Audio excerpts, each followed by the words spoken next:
Thank you, sir.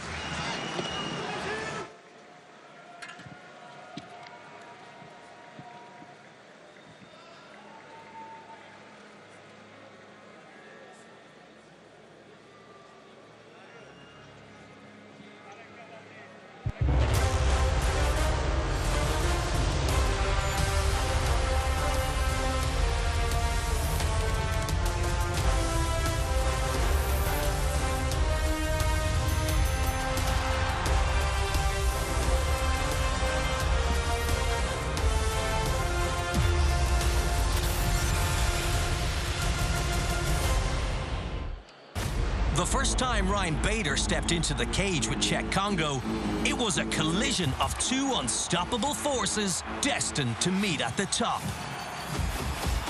Bader was a two-division world champion in the midst of a 7-fight win streak, which included victories over King Mo and Phil Davis, and he was coming off the ultimate moment of his career.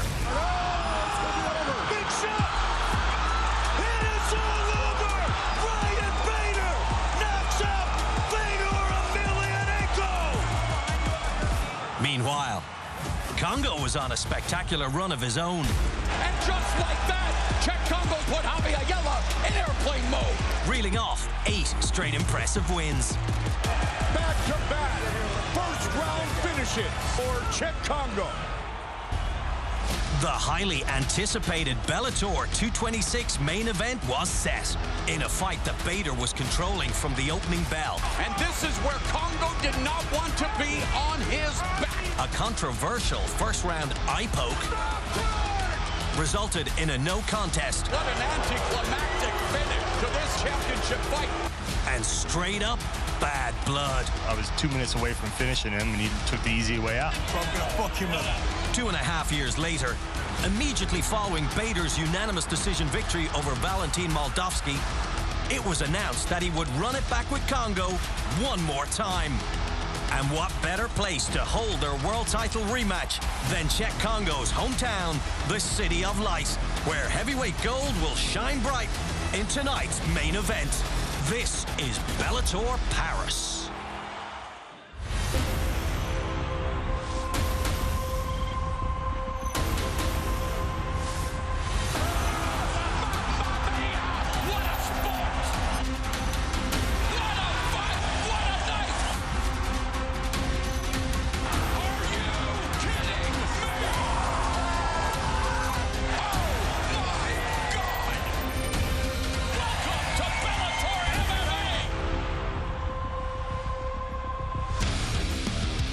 Paris, France, on the banks of the beautiful River Seine and in the shadow of the iconic Eiffel Tower. The Bellator cage has touched down in Europe for the second time in 2022 and for just the second time ever in the country of France. In October 2020, Bellator MMA was the first major promotion to put on a show on French soil. That was history in the making, and tonight, inside the Accor Arena, we get set to do it again as Ryan Darth Bader, the undisputed heavyweight champion, puts his belt on the line against French knockout artiste Czech Kongo in a highly anticipated rematch.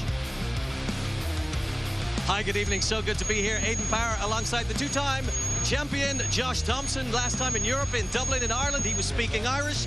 In Paris, France tonight, he's speaking French. Bonjour, JT. Bonjour.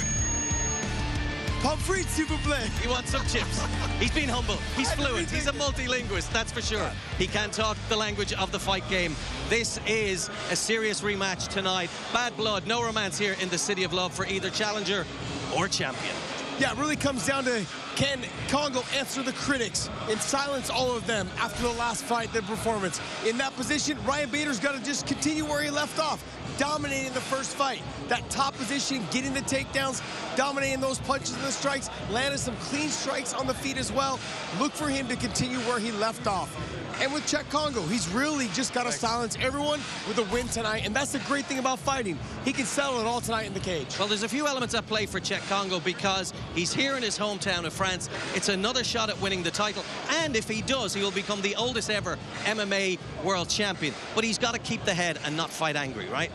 Yeah, he's got to make sure that he doesn't let the last fight get to him. If he does that tonight, he'll have success in terms of sticking and moving, never letting his feet settle, standing in front of Ryan Bader. He's got to stay on his bike a little bit. What I mean by that is using his lateral movement left and right and staying long with the combination. I'm going to throw a wrench in there and say he could also hang on Ryan Bader against the fence, potentially get some takedowns, put Ryan Bader in an uncomfortable position on his back. All right, it's been 3 years in the making. The bad blood will boil over very soon here in Paris. For more on this monumental matchup in our main event, let's welcome the rest of our broadcast team, Big John McCarthy and Dave Farah. Thanks very much indeed, Aidan. I don't know.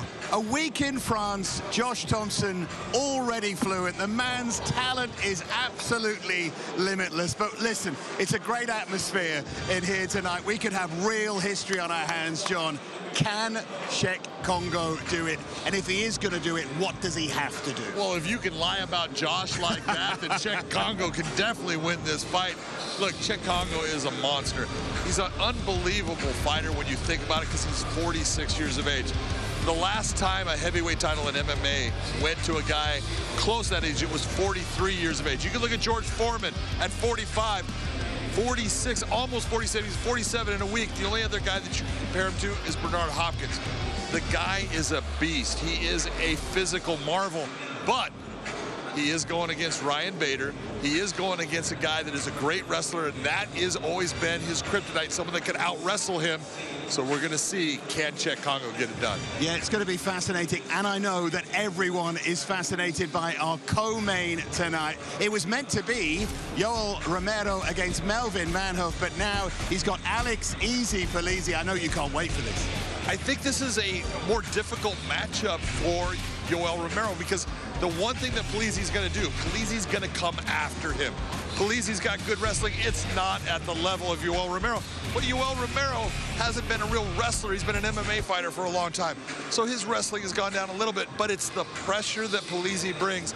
I think it's going to bring out the best in Yoel Romero. I think Yoel Romero is going to put on a performance here, because if he doesn't, Polizzi's going to get the win, so this is a great matchup. Yeah, well, what a night we've had, and what a night we have in front of us here in Paris, in front of this extraordinary crowd. We can take a look now at the rest of our main card. We've got Le Normand, the man from Normandy, down here in Paris. David Gallon up against Benjamin Brander, who really believes that he's going to pull off a shock tonight, and Lorenz Larkin against Kyle Stewart, who is going to come in all guns blazing. Do not take your eyes off that one. But our first fight tonight, the middleweights at 185, it is Mike Shipman against Gregory Vaven, who is going to have so much support in here, I promise you. Some atmosphere, some main card to enjoy. Let's get it all underway with Michael C. Williams.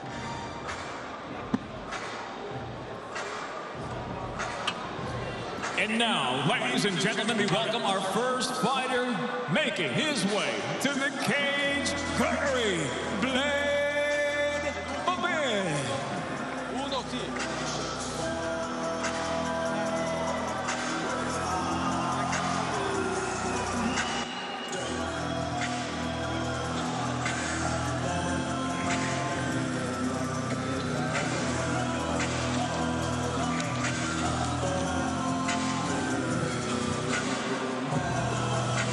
Well, the blade, Gregory Vaven, cuts a slightly nervous figure outside the cage, but this quiet man can make a good deal of noise inside it. He's on a run of 6 consecutive wins. It's earned him at the age of 38 a 4th fight in the Bellator cage, a first in 4.5 years. He's 3-0 with Bellator. He's fought only twice since that last appearance. He has a huge knowledge of the game. He's got fewer miles on the clock than his age might suggest, and he comes here as a dangerous fighter in his hometown with a real chance. His submission game is outstanding. I mean, he is dangerous once the fight hits the ground. This is a guy that can pull off that submission from anywhere. He is good with leg locks. He is good at going after the arms. He sets up and transitions beautifully. He's had wins. All of his wins in Bellator have been by submission. Rear naked choke, guillotines, arm bars, which shows you the variety. Here you go. Look at him right here. Sets up the rear naked choke. Beautiful positioning. Gets the win. He goes after other things. Here comes the guillotine. You go to take him down. It's the guillotine, and it's tight the way he throws it on. He gets it, and he gets that pressure that makes the fighter say, I can't stay there. And then the last one just swings into a beautiful armbar position. The fighter thinks he's coming out on top. Nope, I've got it, I extend it.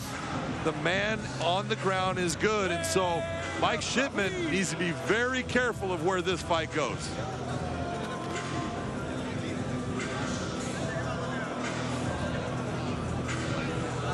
And now we welcome his opponent, Mike Seabass Shipman.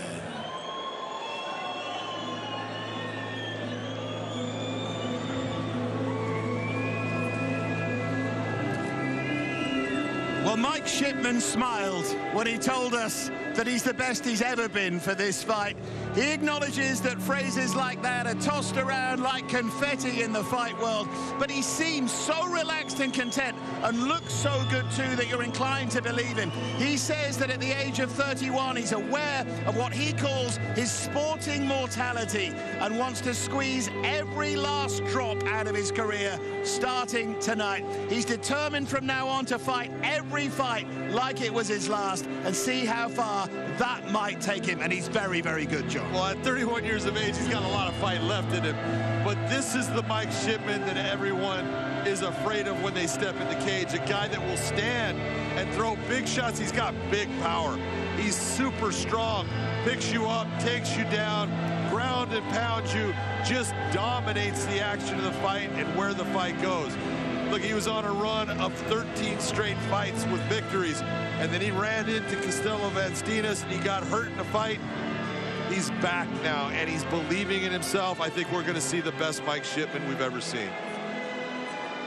The tale of the tape between the middleweights Mike Shipman and Gregory Vaven, and you've picked out that age difference, John, which is significant. It is significant. At 31, like I said, Shipman is right in the prime of his career. At 38, based upon his submission game, Vaven has got all kinds of time left, but at 38, it is starting to get towards the top. Come on then, let's get things underway and let's get to Michael C. Williams. Ladies and gentlemen, good evening and welcome to Bellator MMA Live on Showtime. From Paris, France, we also welcome all those in the UK joining us live on BBC 3 as middleweights get set to lead off the action here at Accor Arena, where we're now ready for 3 5-minute rounds. And introducing first, the blue corner. At 6 foot, weighing in 185.6 pounds, a perfect 3-0 in the Bellator cage. The veteran overall brings 21 professional victories, 11 defeats. From Paris, France, presenting Gregory Vaven.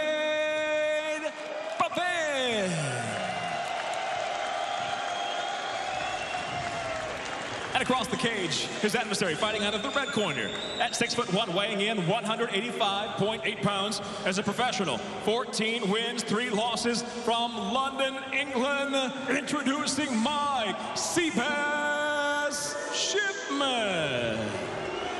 And when the bell rings, the referee in charge, Mike Beltran.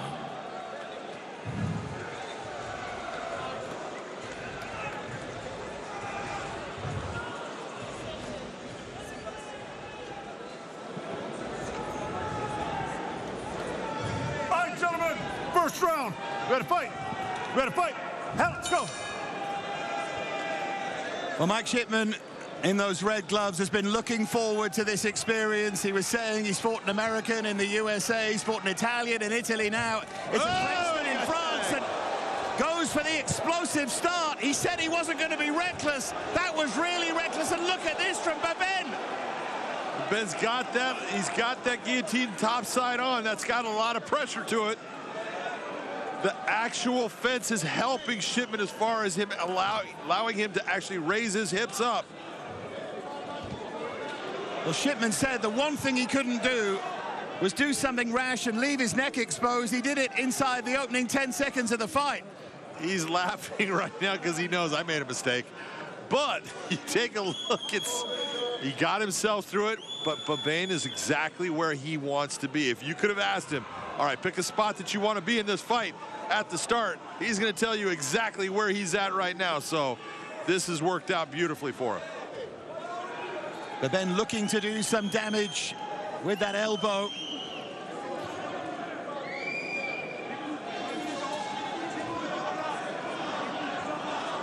Shipman, of course, looking to limit the damage here as best he can. Absolutely. You see him, he's got a nice knee shield inside, trying to put the foot on the hips. Shipman he's one of those guys. There was a guy named Keith Jardine, the Dean of Mean, very herky-jerky in his style, but very hard to read.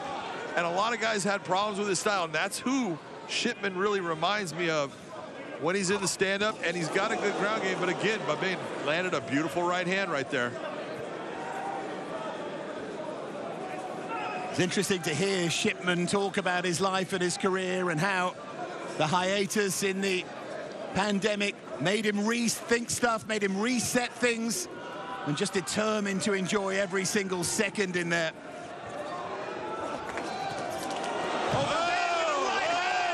Shipman down, Shipman out.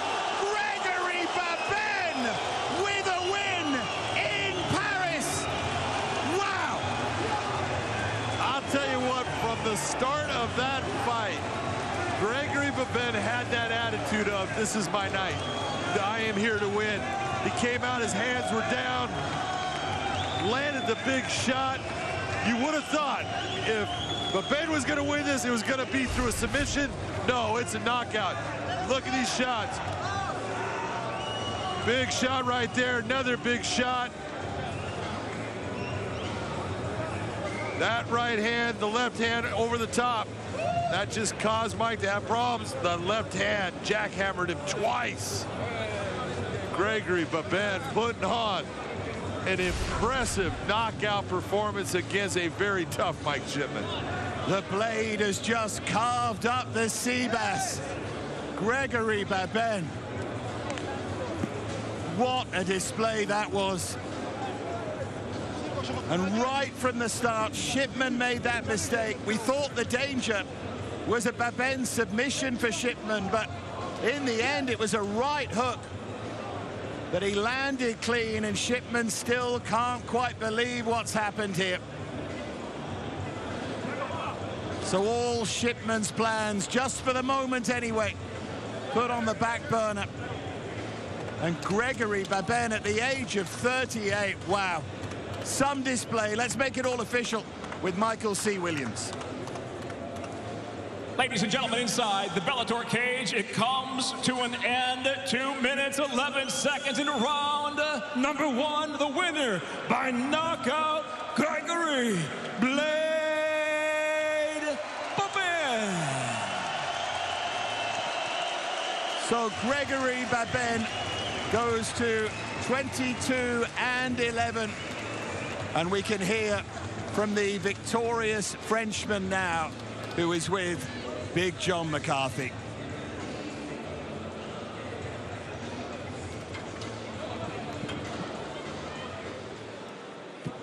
I am here with Gregory Vaven. Gregory, this is your 4th fight in Bellator. It is your 4th victory, 3 by submission. And everyone thought if you're going to win this fight, it was going to be by submission. But you came out here and you knocked out Mike Shipman. How does it feel doing that in front of your fans? I'm so happy to be here. Thanks for Paris. Merci beaucoup. Merci d'être là, les gars. Merci. I'll be ready for this fight. I was prepared. I worked all day during maybe 3 months for this fight, and I'm happy, you know. Thanks for my opponent, Mike Shipman. He's a very powerful and good fighter, and take care, brother. Thanks. You came out here and it looked, from the very start, you had that look, your hands were kind of low, but you looked like you knew this was my night. Yes. I told him just that's before you.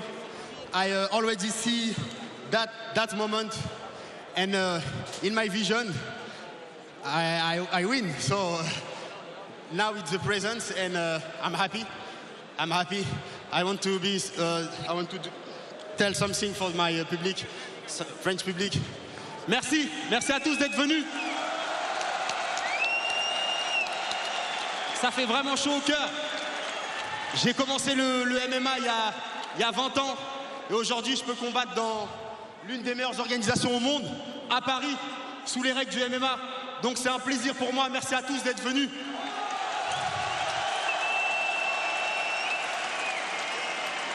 Et puisque vous êtes nombreux, ajoutez-moi tous. Ajoutez-moi sur Instagram. Je vais faire des vidéos. Allez-y, allez-y. On va faire des tutos. Des tutos, voilà, techniques. Et peut-être vous donner la technique de comment j'ai fait pour le mettre KO. Merci à tous. Ladies and gentlemen, give it up for your man there, Gregory Vaven. Gregory Vaven with a message for this Parisian crowd, thanking them for their support of him, encouraging them to be their best selves. Wow, what a display, what a message. Let's get to the fight desk. Wow, indeed. He stunned Mike Shipman, but not this French crowd. Maybe he stunned many other people as well, who thought if he was to win, Josh, it would be by submission. But that was a devastating knock. Look, some fighters, when you fight in your hometown, it's harder, it's more difficult. All your friends are hitting you up for tickets. Family are trying to bug you the week of. He settled his nerves. He went out there. Look, sometimes when the bright lights turn on, they rise to the occasion. He rose to the occasion. Big, big win for him. Indeed, congratulations to Gregory Vaven. Lots more to come here in Paris tonight, but here's where we're headed next with the Bellator Cage. Next Friday night, Bellator MMA returns to the OVO Arena, Wembley, as London's own #1 ranked Michael Venom Page collides with Logan Storm Storley for the interim welterweight world championship. Then the Bellator Cage returns stateside Friday, June 24th from Mohegan Sun Arena for yet another title tilt. Middleweight world champion Gegard Mousasi looks for his 50th career victory when he faces undefeated Johnny Eblen. It's a globe-trekking Bellator Championship extravaganza only on Showtime. The Bellator action is really blooming in the springtime of 2022. So much good action to look forward to. And that includes right here, right now, in the city of Paris, France, as we welcome back Lorenz Larkin, the #6 ranked middleweight, makes his second outing at 185, and he welcomes Bellator newcomer Kyle Stewart to the promotion. Lorenz Larkin, Josh, a 30-fight veteran. He's in his second fight at 185. We're not sure if he's going to stay there, but what we do know, he's on a 5-fight win streak. They've all come by decision. How does he go one better and get the stoppage tonight? We know he's not going to stay here. He's been very clear about that. He just said, look, he wants to stay active. What it means is he wants to make sure he has another fight lined up. He's not a gym rat. He's someone that he doesn't really care for training. He just understands that he has to stay on top of it if he's going to continue to be busy. So if you look at this fight, Lorenz Larkin stylistically is a really bad matchup for Stewart. He sticks and moves. He puts his combinations together really well. His footwork is outstanding. He's hard to take down. But the one thing that Stewart's got over him is the size. Larkin is not a big guy. That's why he fights at 70. I'm looking forward to him going back down to 70, but I think he's got a good chance of getting this win tonight. And Stewart is bringing a hefty dose of confidence as well. He feels he's on a free hit, so to speak, tonight, and he has nothing to lose, which Larkin seems to be well aware of as well. He is on he's won 4 of his last 6. He has names on his record, wins over Jason Jackson and Jaleel Willis. What is his best route to victory tonight? Look, the wins over those fighters was great, but they're nothing like Lorenz Larkin. So if he's going to take away, like, oh, I beat those guys, that's not the way you walk into this fight with Lorenz Larkin. But I do think there are ways for him to win this fight. If he presses Lorenz to the fence, if he's able to slow his movement down, capture him, as to say, like with the Rocky and the Chicken type situation, he's got to make sure if he can get a takedown on him, put Lorenz underneath him and slow the pace down, he's got a chance to win tonight. And Rocky did eventually catch the chicken. Yes, he did. All right, opportunity knocks for both men. Let's send it back to Dave to kick off the action. Thanks very much indeed, Aidan. I tell you, the buzz in this place is quite something. From where you're sitting, from when we are at cage side. Lorenz Larkin then against Kyle Stewart. Let's get them in. Let's get to Michael C. Williams. And now set to make his way to the cage, Kyle "Guns Up" Stewart.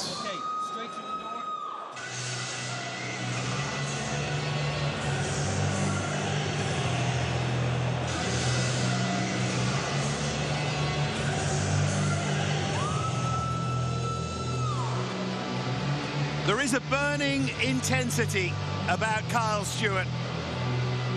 A real passion that's evident after he took this fight at 11 days' notice, took a 4-fight contract with Bellator, and he has vowed to come here and shock the world.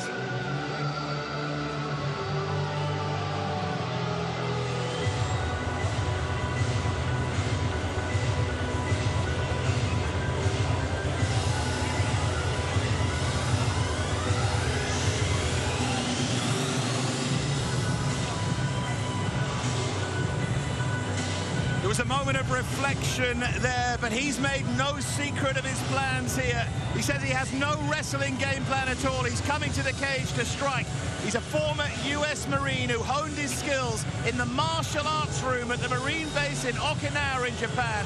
He was fighting for small purses on the regional circuit. He gets his chance, gets his life-changing chance here in the City of Light. He mustn't let the bright lights blind him. That's what he told us. Tonight, he needs to try and stay calm, do the right thing, and take his chance, John. He has to do exactly that, but the question is, when he sits there and says, I'm going to stand up with Lorenz Larkin, what are you thinking? Where are you coming up with this game plan? Because, yes, you have to stand with him for a short time, but if you can get Lorenz to the ground, get him to the ground.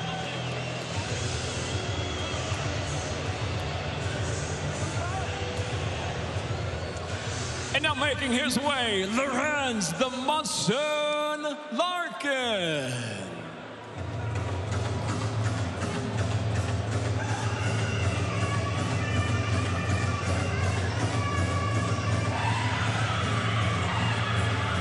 So enter Lorenz Larkin, a man who evidently needs to stay busy and so is willing to move between weights to do so. Tonight he fights at middleweight, says he'll be back at welterweight next time, as Josh was telling us, and he's driven by the fact that he feels unranked and underrated and says he wants to become what he calls the low-key fighter on a 5-fight winning streak. He loves the feel of fighting, doesn't always love the journey to get there, and says that tonight he's in with an opponent who he needs to take really seriously, because Kyle Stewart is a man with nothing to lose, and that makes him dangerous. But this fella, John, should be a class above. This guy is fast. Lorenz Larkin has got speed. You watch his attacks, and when he explodes, multiple combinations, kicks that come up fast. Speed is the name of the game with Lorenz Larkin, and in the stand-up, he's dangerous. The tale of the tape between the middleweights Lorenz Larkin and Kyle Stewart. And John, you want to take a look at that reach differential. Well, it's obvious that that 76-inch reach is an advantage, but watch the footwork that Lorenz Larkin will employ to get himself inside to land shots in the stand-up against Kyle Stewart. Let's get now to Michael C. Williams. Live on Showtime, Bellator MMA stays right here in the middleweight division, scheduled for 3 5-minute rounds. We'll introduce first the blue corner. At 5'10", weighing in 185.6 pounds, making his Bellator debut, he brings 15 professional victories, 5 defeats, fighting out of Mesa, Arizona, USA, presenting Kyle Gonzo Stewart. And across the cage, his adversary fighting out of the red corner at 5'11", weighing in 185.6 pounds in his second consecutive appearance at middleweight. The former welterweight title challenger stands with 23 professional victories, 7 losses, from Riverside, California, USA, presenting Lorenz the Monsoon Larkin. In charge, your referee, Mike Beltran.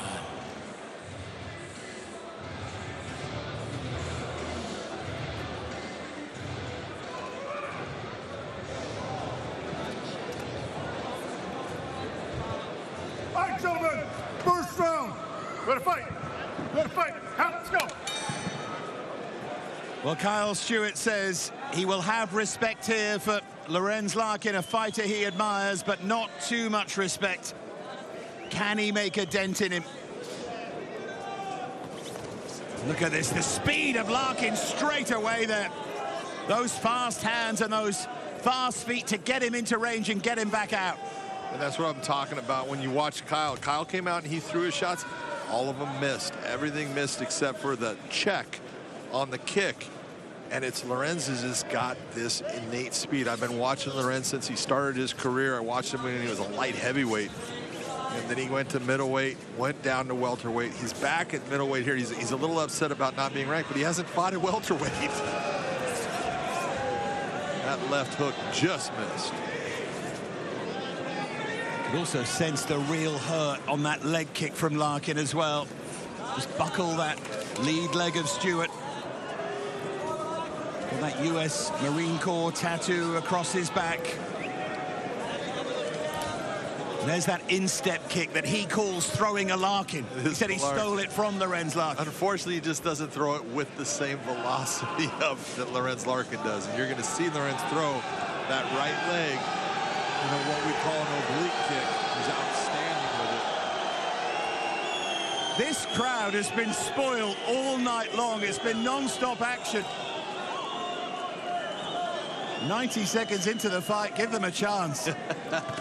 Right hand from Larkin got them interested. Found his range there, all right. He's trying to set it up again with the left. Yeah, I don't think the right hand hurt Kyle, but it definitely got his attention.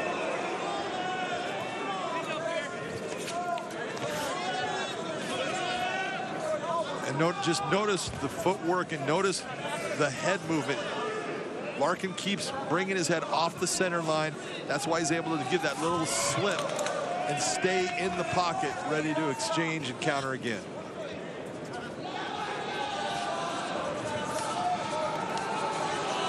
That speed differential is so evident in the opening 2 minutes or so. We talk about it all the time. Speed kills. And you're seeing Kyle throw a lot of shots, but they're not meant to really to land or to juice in. They're more to distract. Everything that Larkin is throwing, he's trying to touch Kyle Stewart with right now. He is definitely loading up on that right hand. That's the shot he's looking for. Stewart has to be aware of that. Talked about using that Marine philosophy of going internal to try and cope with the pressure of the bright lights of nights like this. Going to need every little bit of inner strength here.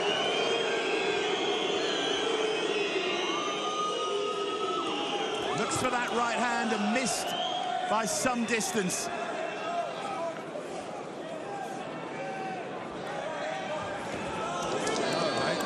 Nice attempt. Good thought process. It's a good sign that he's thinking right, he's thinking straight.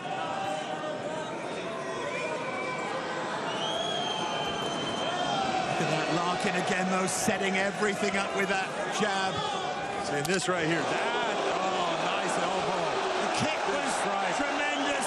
Stewart down, Larkin swarming all over him here. Beautiful knees to the body.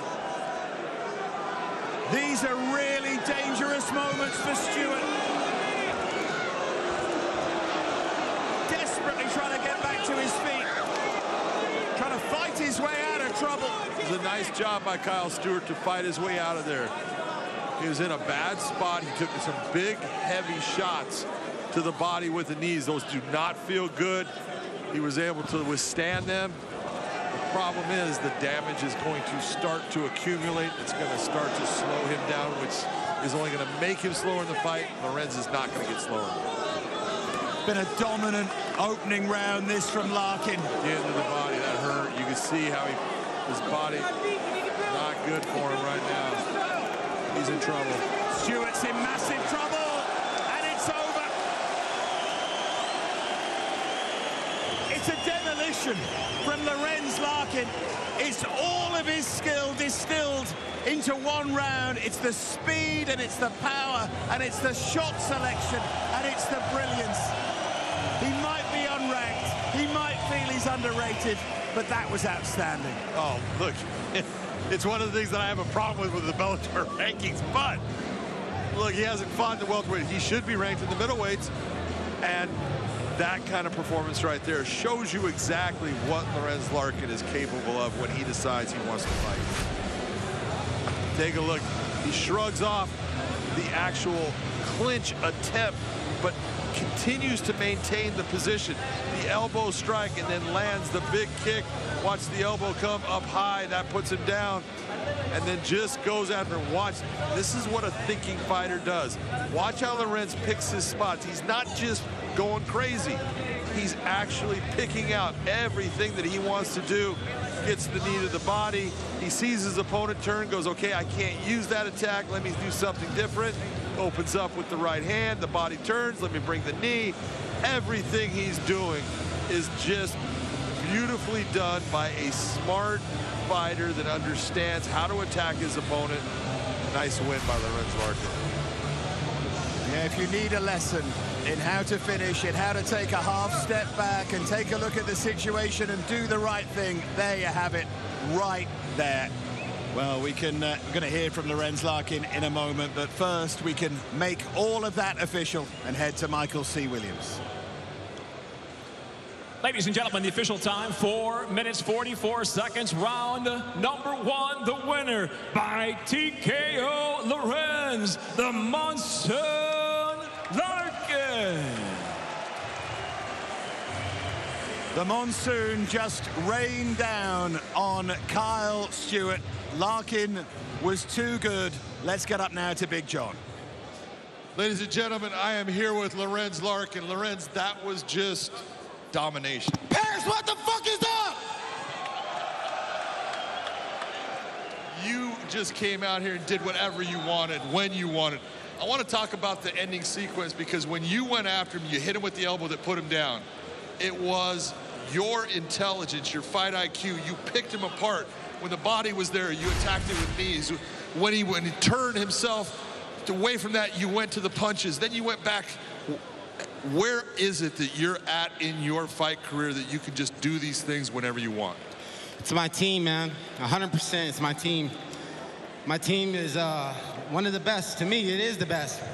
So, you know, they've been working with me for I don't know how long. And they're just, as I evolve, it's because these guys. My strength and conditioning coach, my striking coach, my jiu-jitsu coach, they're all of them are in me. I know this is at middleweight. You're going back to welterweight.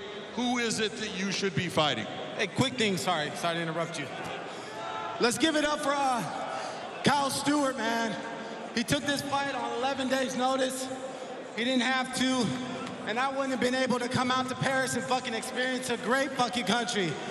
So thank you, Kyle Stewart, for doing that, man. Again, welterweight, who should it be? No, I'm going back to welterweight, man. These guys are too fucking big. I know I keep saying that, but yeah, and I want to get a date. I'm healthy. There's shit wrong with me. Let me fight before August. Scott, let me fight before August. Scott, let him fight before August. Let everybody give it up for the Monsoon, Lorenz Larkin. Well, Lorenz Larkin can head off now. He said he doesn't like sightseeing, but he's going to go and get lost in Paris. He was very much on song here, found the performance. Let's get to the fight desk and see what the guys made of it.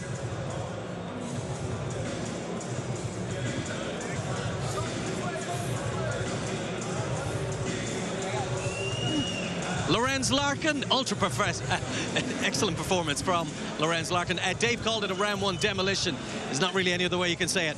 Look, his name is the Monsoon for a reason. He's someone that stirs up a little bit before it starts to really get going. And he really, in the beginning portion of this fight, he was just getting the timing down of Stewart. He was understanding what Stewart was capable of. He was feeling the power. But then when he felt it and he realized there was nothing there, he let it all hang out. And that's what we've been talking about with him, is that he just needs to fight to his potential. He's up and down sometimes, but we know how good he is. He laid in the knees, great work, because he knew he had a downed opponent and a grounded opponent.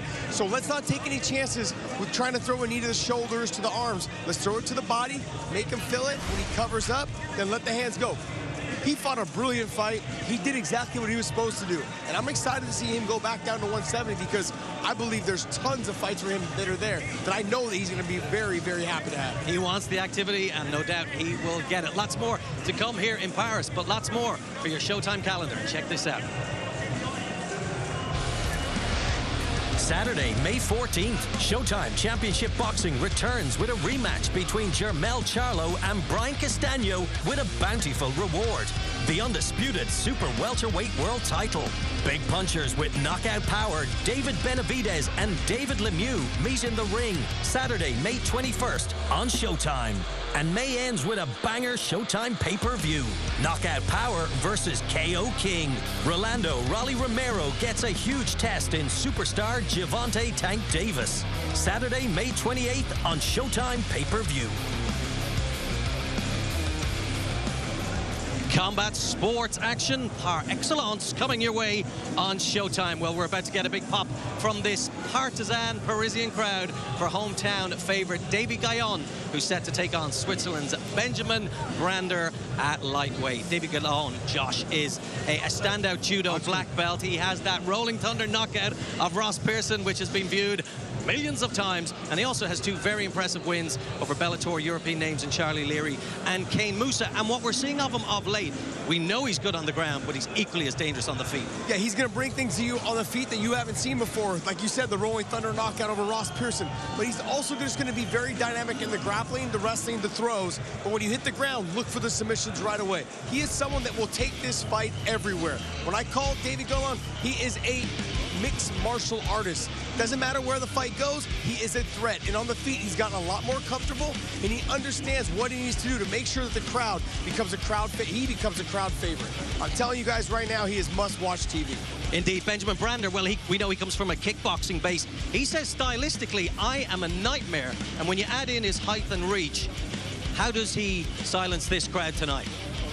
Yeah, he poses some threats. I really believe, though, he's going to have to slow Davy down by getting to the top position. If he's able to press Davy Gaillon to the fence, work him in the fence, elbows, knees, kind of grind on him a little bit, slow him down, use his bigger body to slow him down. If he can do that, get on top, he can control the fight and the pace of the fight. I think he's got a good chance of getting the win tonight. But look, he's coming off of a loss where he felt like he didn't get a chance to show enough. And tonight, he said, is the night for him to show it. Indeed, he says, Brander says his motto tonight is underdogs on top. But with Davy Gaillon, there's a certain je ne sais quoi about him. Let's find out. Back today for the action.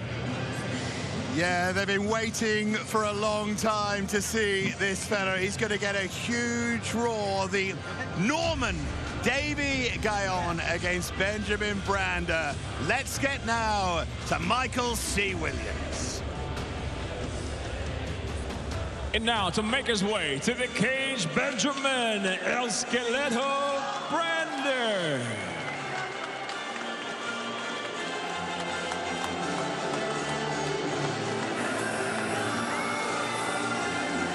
Well, Benjamin Brander feels like a fighter with destiny on his mind. He believes that he's being underrated here, given no chance in nearly every quarter.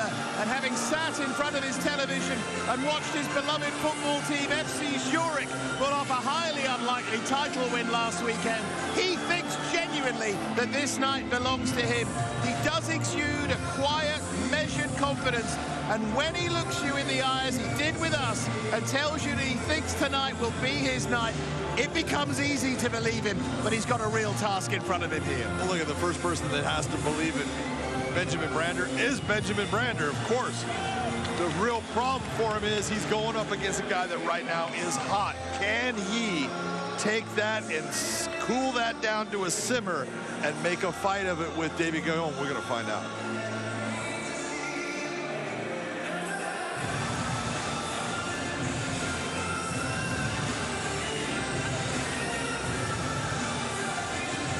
Set now to make his way, Davy Gaillon.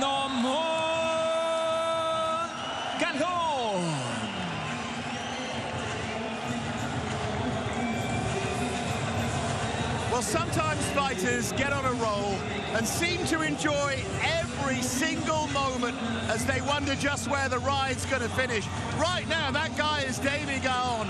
The immense immensely likable 32-year-old, a bundle of energy, a smiling presence everywhere he goes, and why not? He's on a 4-fight winning streak, a run which included that much-watched rolling thunder kick against Ross Pearson and that highlight reel knockout of Charlie Leary last time in Dublin.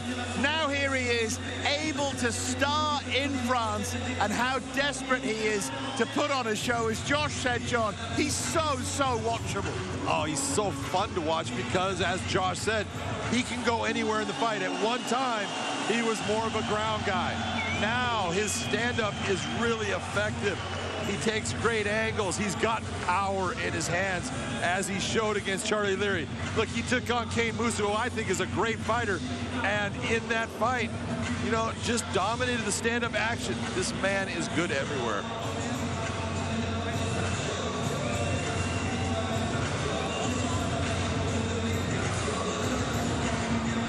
The tail of the tape then, the lightweights, Davy Gallon and Benjamin Brander, and you want to pick out those records and take a look, Jim. I want to pick out the record because at 20 wins with 7 losses, those 7 losses are mostly deep into his career. This is a guy who is on fire right now, and he is much, as Josh says, must-watch TV. Yeah, must-watch TV, so let's sit back and watch. Let's get to Michael C. Williams. Bellator MMA moves now to a lightweight feature set for 3 5-minute rounds live on Showtime. We introduce first the blue corner. At 5'11", weighing in 154.6 pounds. His professional record, 13 wins, 8 losses from Zurich, Switzerland. Introducing Benjamin El Skeleto Brander.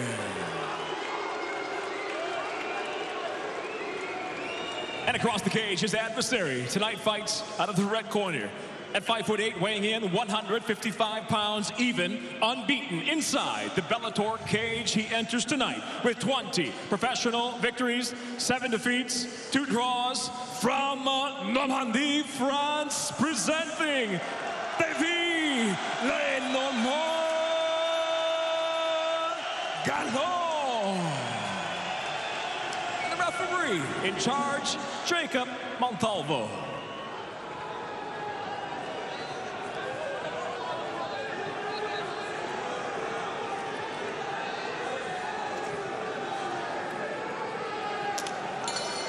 So Benjamin Brander in those blue trunks, the blue gloves. He says you have to believe in yourself when nobody else will. And he believes he's got the game plan here to cause what would be an upset. The Davy Gallon train is very much on track at the moment. Can Brander be the one to derail it?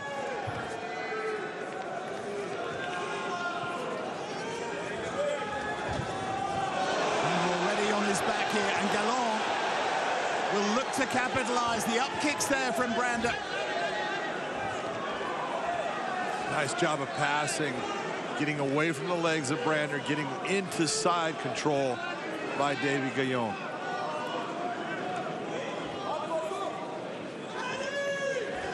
So Gallon is where he wants to be at the moment. It was interesting that Brander said there's not much film of me, so Gallon won't really know what to do against me. And I know that Gallon's team have watched at least 4 of his fights. They were fully aware what to expect. Brander is an immensely likable fellow as well. Does a lot of good in the world. He's trying to do some good here for himself in this cage. Gallon dominant early on. He had that nice underhook to get himself back to his feet, but he left his neck there a long time. Davy Gallon going after him. How deep has Gallon got it here? He's got that guillotine on there.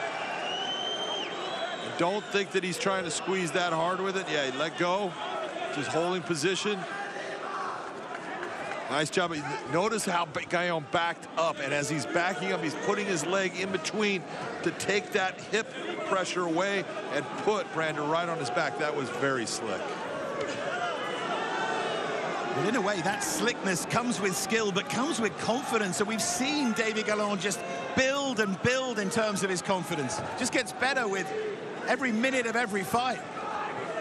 Davy Gallon again moving himself just all over the top of Benjamin Brander right now.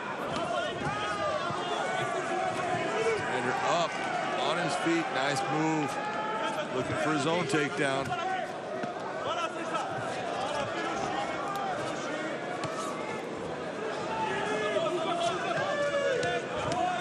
Some hard shots he's taking. You need to be careful of that.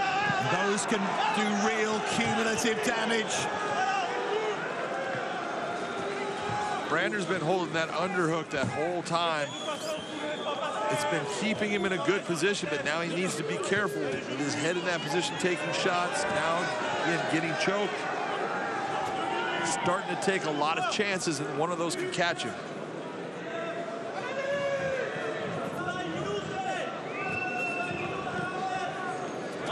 He is durable, Brander, but he's being tested to the limit here by Gallant. Yeah, he's got a 10-figure guillotine right now. He kind of backed off on the pressure. It was tight for a moment. Now it's not. That pressure just increasing and increasing. Increase it again. That's why you see Brander going to his back.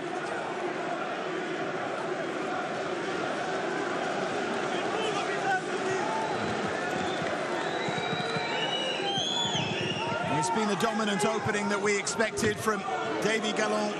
It's great to see how this crowd in Paris are responding to the man from Normandy, up in the north of France. Gallant throwing some heavy, hard shots from the top position here.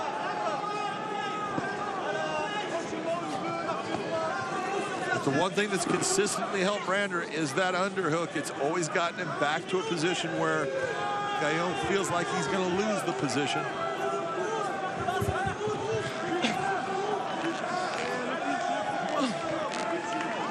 Brander's shown pretty good cage IQ there under a lot of pressure, hasn't he? Yeah, he's done very well, actually. You take a look, he's been in some hard spots. He's actually taken some big punches at times. Some of those hammer fists when he was going for the takedown. Not fun to get hit like that. Brander landing a kick of his own there, looking for a knee, and down straight away on top. Just looks stronger in there. He is just physically stronger. You can see it. But one of the things that will happen as the fight goes on, that strength level, it starts to dissipate a little bit with the guy who's more powerful, and it evens out a little bit. Great. Dominant, though, from Davy Gallant. No real fireworks yet from him, but an excellent opening round.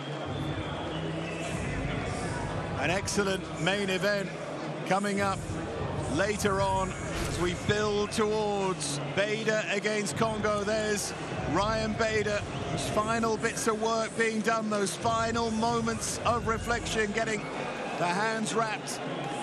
Always wonder, what is it like to be him in that moment? Only a very select few know. And there, with the same process, is Czech Kongo, and as that picture is shown inside this arena, the crowd on their feet cheering their man. They hope certainly for the upset here in Paris tonight. There they are. They're absolutely packed in. Like a tin of Normandy sardines as they watch the man from Normandy, Davy Gallant, dominating round one. He promised us something spectacular here. We'll see. Opened up with two nice hard leg kicks for that lead leg of Benjamin Brander, both inside and outside. Brander responds with that leg kick of his own.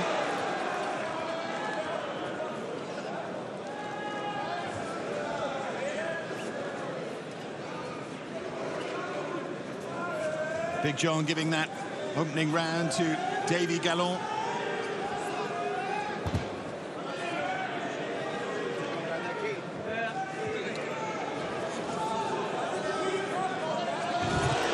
There you go, typical Gallant. There's a signature move from him. He's on the French national judo team in his day. Yeah, what you're looking at there, that's just simple judo. He takes it. Wait for your opponent's step in front of that, use his body and the weight and all that leverage going in one direction. a second. He just lost it. Thought he was going to go for a front choke. Decided not to, but he's looking towards that guillotine. And once again, as he did in the first round, Brander just left that neck exposed.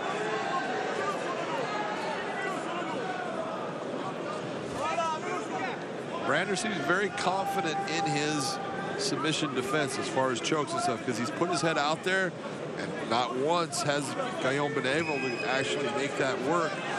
But you can only do it so long before eventually one of them catches you.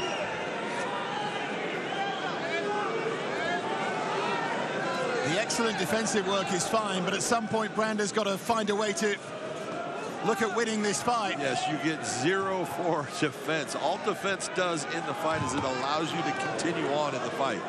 So, got to figure out a way to start scoring, start making the judges believe that you're the one that's in control of winning this fight.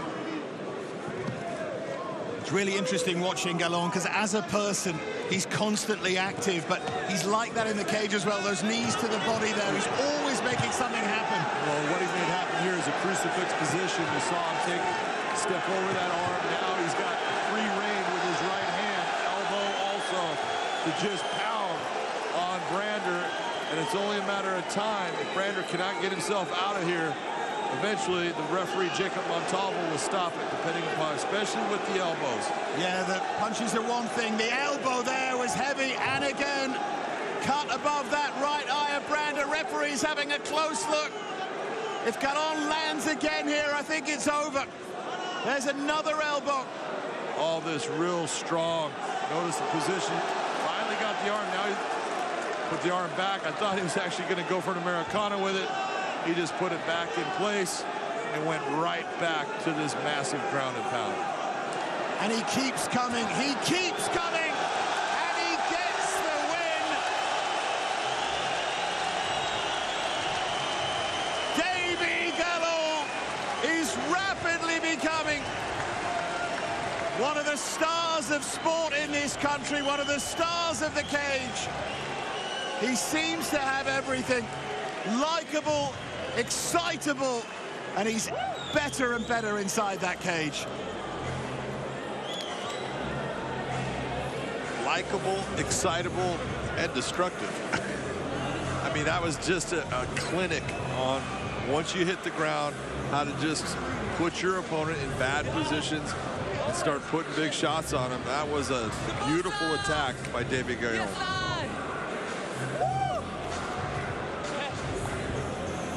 And he starts to pose for the photos, big smile on his face. Let's see how he did it here, John. Well, there's the takedown. Beautifully done. He waited for him to change his body position. As he started to change, just took him through, trapped the leg, brings him over, and then you saw him trap the arms. He took his head to the one side of the right arm, trapped the left arm between his legs. Heavy shots with the elbows, the punches. Nowhere for Brandon Bender to go. He was just stuck, and it's a horrible position to be stuck in. You see him trying to move. There's just nothing he could do to get out at that time. The Norman conquest from Davy Gallon. Let's make it official now. The man who can do that for us is Michael C. Williams. Ladies and gentlemen, inside the Bellator cage, referee Jacob Montalvo steps in, waves off the contest due to unanswered strikes. Official time, 3 minutes, 18 seconds, round number 2. The winner by TKO, Davy Gallon. Let's get now then to Big John, who's with Davy Gallon. Well, he will be in a moment. We're just letting Davy go and take the congratulations. Here they are. I'm with your winner, Davy Gallon. Davy, you have been fantastic here in the Bellator cage. You've had some great knockouts. You've had submission wins. You are running through people. You got into that crucifix position, and he had no way out. Yes, like you say, pretty a rush of adrenaline to get in the Bellator cage. And in front of this beautiful audience, it's really perfect. And I'm really happy to continue my win streak in this cage. So tonight, yes, was a big crucifix. I worked on it a long time ago. And tonight I see this opportunity, so I take it.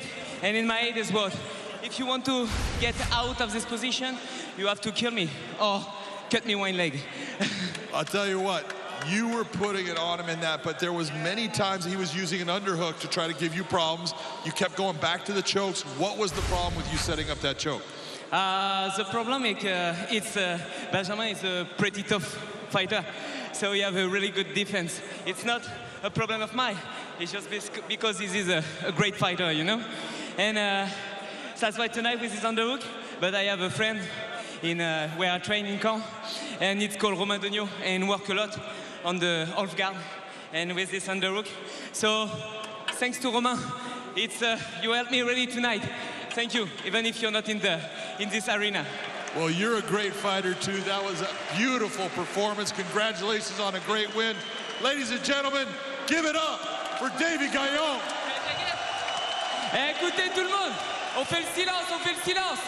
Et quand je répète un truc, je veux vous entendre le dire pareil. Ici, c'est Paris. Ici, c'est la France.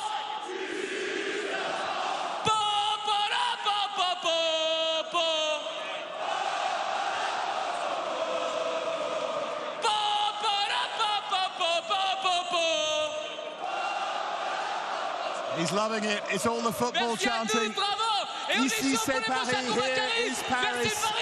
The big chant from Paris Saint-Germain at the Parc des Princes. He's milking the crowd, getting the football chants going.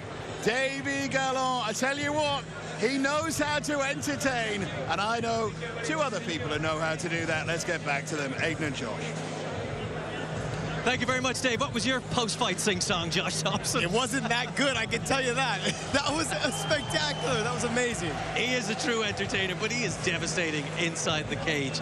Ultra impressive win tonight. He was just too good, too strong, too dangerous everywhere. That's what I said from the beginning, right? Overall, he's an MMA fighter. He is good everywhere. Good on the feet, good on the ground. He transitions really well from the stand-up to the ground, back up to the feet. Great job, great performance from him tonight.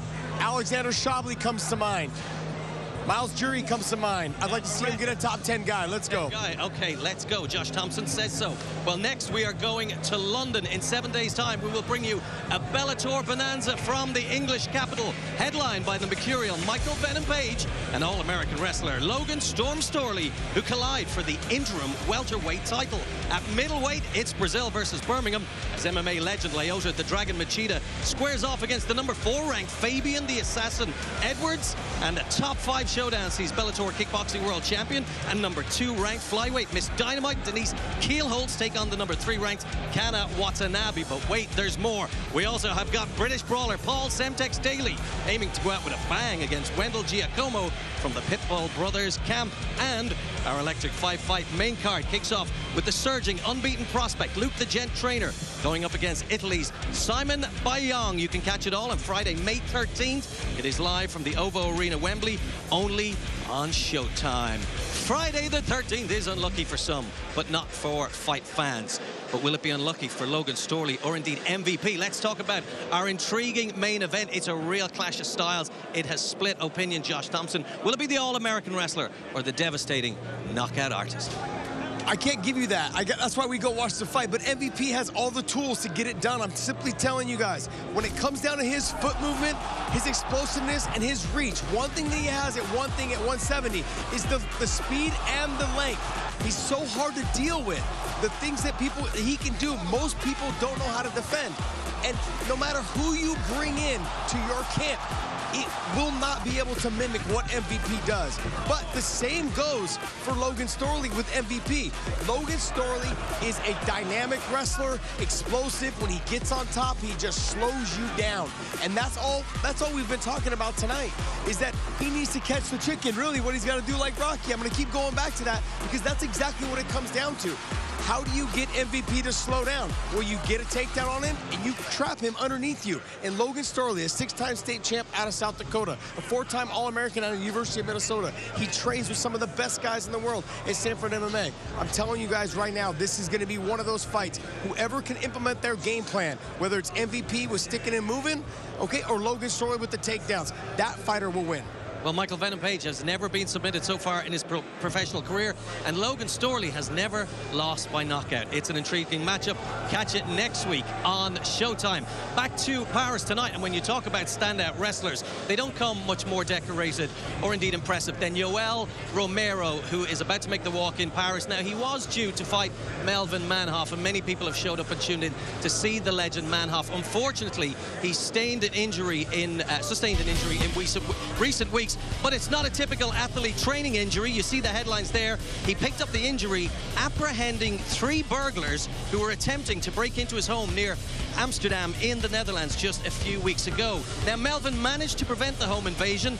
In doing so, the 3 men were arrested, but sadly, the injury he picked up has not healed in time, and the legend will not make the walk to the Bellator cage in what was to be his retirement fight tonight. Josh, I've said it before, I'll say it again. You fighters, you're cut from a different cloth. How about that? You picked the wrong house, buddies. You picked the wrong house. That's exactly what happened. I think they discovered that not to their liking. Well, I am pleased to tell you that Melvin is here in Paris tonight, and the hero of the hour is with Big John McCarthy. Melvin, I love being next to you. You are a legend in MMA. You have done so much fighting at heavyweight. You knocked out Mark Hunt in 18 seconds. Let's talk about that for a second. Light heavyweight, you will take on anyone. Taking on 3 guys that are trying to break in your house, I'm going with you. I'm going with the odds on you. How are you feeling, brother? Yeah, I'm feeling great. I'm feeling great. It's a little pity that I couldn't fight here, but, you know, we had to do what we have to do, you know, so it's very important to protect the family. How bad is the hand? Are you going to be able to come back and do this again based upon the injury? Yeah, the doctor said that I couldn't fight now, so I think in the next event maybe it would be, I think it would be, I think I could do it, you know, so. So what are the chances of, if Yoel got a win tonight, would that be the guy that you'd want to take on? If that's also what Bellator wants, I want it also, you know, because I think it's a great opponent. I think if we can do it on another card, it would be fine. For me, it's only like to fight him is like a cherry on the cake, you know. Yeah. I think it'd be a cherry on the cake to fight you too, because you bring that to it. Bring it together, but still, you know, for the last fighter, it's good, you know. Well, I want to tell you, I'm proud of you for taking care of your family. I'm sorry you got hurt, but I cannot wait to see you get back in that cage, brother. Thank you, man. Appreciate it. Appreciate it. Let's go back to Aiden Powers and Josh Thompson. Thank you, Big John, and we echo those sentiments as well. We do look forward to seeing Melvin back inside the Bellator cage real soon. Well, Yoel Romero has a new dance partner tonight. He comes in the form of the number 7 ranked light heavyweight, Alex Polizzi from Wisconsin. And like Romero, he's a credentialed wrestler, but also, Josh, they also have in common that they both like to bang. Are we going to see more fireworks lighting up Paris tonight? Yeah, I think stylistically, this to me is a better matchup. And I'm not trying to take anything away from Melvin Manhoff, but when it comes down to what Yoel Romero was trying to do, he was trying to prepare for Melvin Manhoff, so he worked a lot of his wrestling. Well, now we insert a wrestler, Alex Polizzi. Now you're going to see the 2 of them battle out and who has the better wrestling condition. Now you can take away the power. Okay, the takeaway for me is the power of Yoel Romero, the explosiveness, the flying knees, the kicks. Everyone that he's fought has talked about it's like kicking steel when you kick his leg. But Alex Polizzi's not going to do those things, okay? So he's going to try to wrestle him. He's going to try to slow down the older fighter, and that's what Yoel Romero is. He tends to slow down when you force him to wrestle. So if Yoel Romero has been working on his wrestling like he says he has for this camp, because he thought it was Melvin Manhoff, I'm looking for a lot of scrambles, a lot of exchanges from the 2 of these fighters. There's almost a 15-year age gap between the fighters. Alex Polizzi is 31. He's on a 3-fight win streak. He's notching some big names on his record already, and only at 31. I know Josh Thompson does not pay any money to see any fights But if you had to, you would pay to see Polizzi because he is so exciting to watch. Yeah, he's somebody that just walks forward. He walks forward and implements his game plan, whether you think it's going to work or not. He will dictate the pace of this fight. Now, I look at Grant Neal when I'm watching him fight him. Grant Neal has a very similar body style to Yoel Romero. He's shorter, stockier. Now, he doesn't have the pedigree that Yoel does in terms of wrestling. Yoel being an Olympic silver medalist, the tenacity and then just the aggressiveness and the power that Yoel has, Grant Neal doesn't have that just yet. But what I'm simply saying is that Alex Polizzi will continue to walk down, taking big shots, and he will continue to worry and to continue to focus on his game plan. His game plan is to make you tired, press the pace, and he will take shots, and he'll keep coming forward until his game plan works. He will make you tired, and when he makes you tired, you better hope that he's not on top or on your back. Because as Jose Augusto found out in that fight, he gave everything he had to the finish, and it didn't go his way, and Alex Polizzi was still there. And he ends up getting to the back and getting the finish. Great job by Alex Polizzi, and look for more of that tonight. He's got to press that pace by Yoel Romero to make him tired. Well, he's got momentum behind him because he's had 5 fights in just 20 months. This is fight number 6 in that amount of time. But tonight, he is up against the soldier of God, Yoel Romero. Dave? Thanks, guys. Wow, this is now getting towards crunch time, isn't it, here? Yoel Romero and Alex Easy Polizzi. How is this going to go? Let's set it up now with Michael C. Williams. Now making his way to the cage, Alex Easy Polizzi.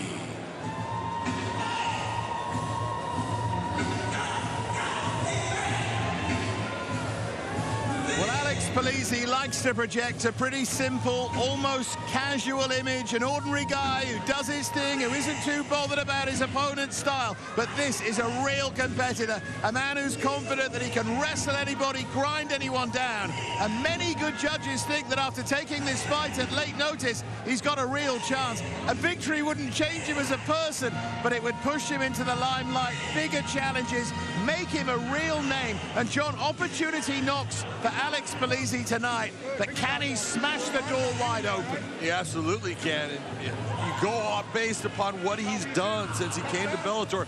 Look, he's had one setback, Dave, one. That was against Julius Anglickis, who gave him problems based upon length and size.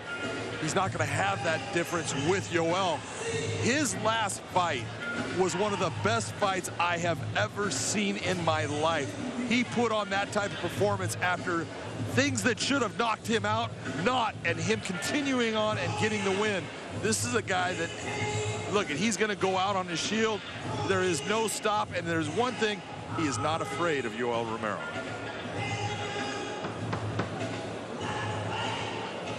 And now we welcome to the cage, Yoel, soldier of God, Romero.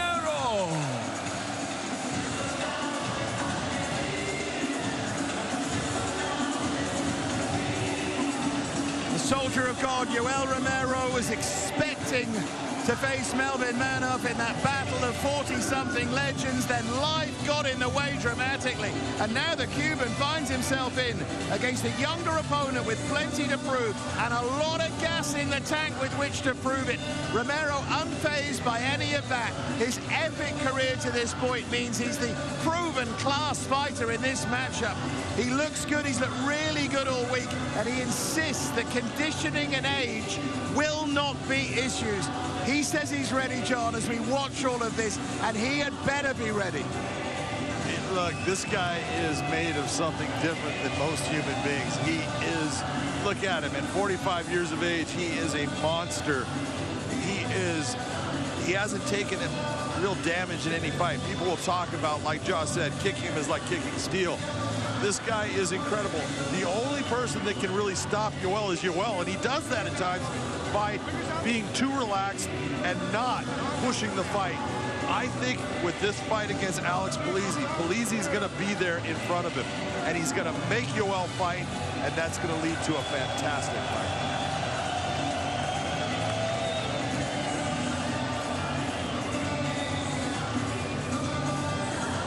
Huge sense of anticipation here now. Here's the tail of the tape then. The light heavyweights, Yoel Romero and Alex Easy Polizzi. And there's no problem, no debate about where you are looking here. You got to be honest. At 30 years of age, Polizzi's coming into his prime. At 45, you would think that Yoel Romero is past it, but he's not, because he is just made of something different. He is. Let's get now to Michael C. Williams. Bellator MMA now presents tonight's co-main event, 3 5-minute rounds in the light heavyweight division. Live on Showtime, we introduce first the blue corner. At 6 foot, weighing in 202.8 pounds, his professional record, 10 wins, just 1 loss. By way of Madison, Wisconsin, he fights out of Las Vegas, Nevada, Alex Easy Polizzi. And across the cage, his adversary, fighting out of the red corner. At 6 foot, weighing in 204.6 pounds, as a professional, 13 victories, 6 defeats. He fights out of Miami, Florida, by way of Pinar del Rio, Cuba, presenting Yoel, Soldier of God, Romero. In charge, your referee, Mike Beltran.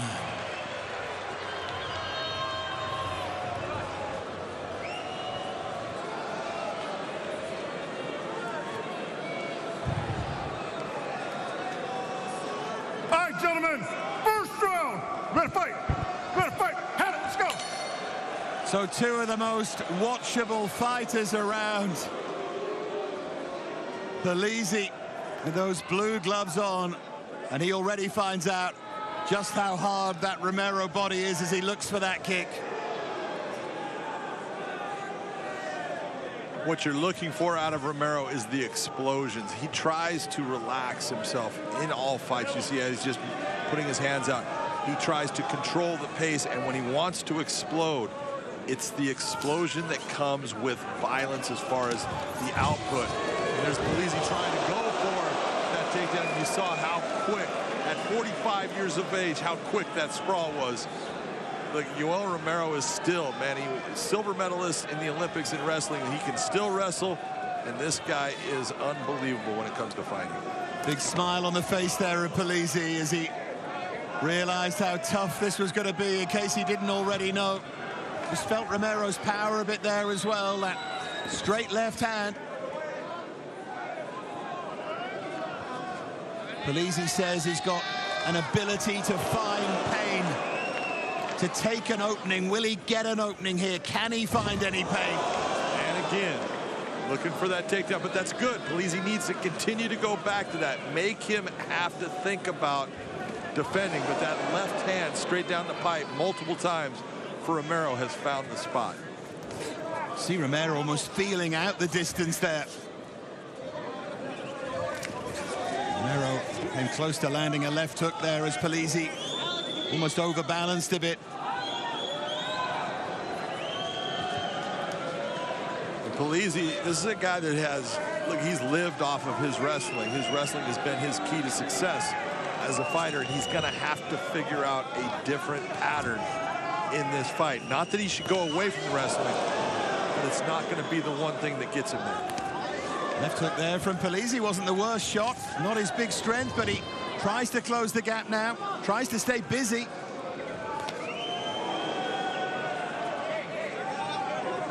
Has those temporary tattoos that have become something of a trademark.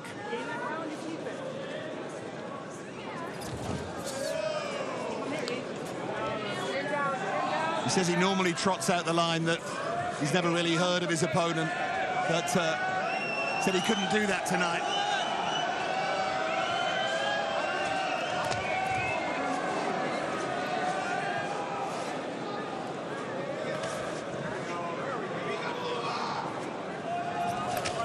Pelesi looking to load up that big right hand.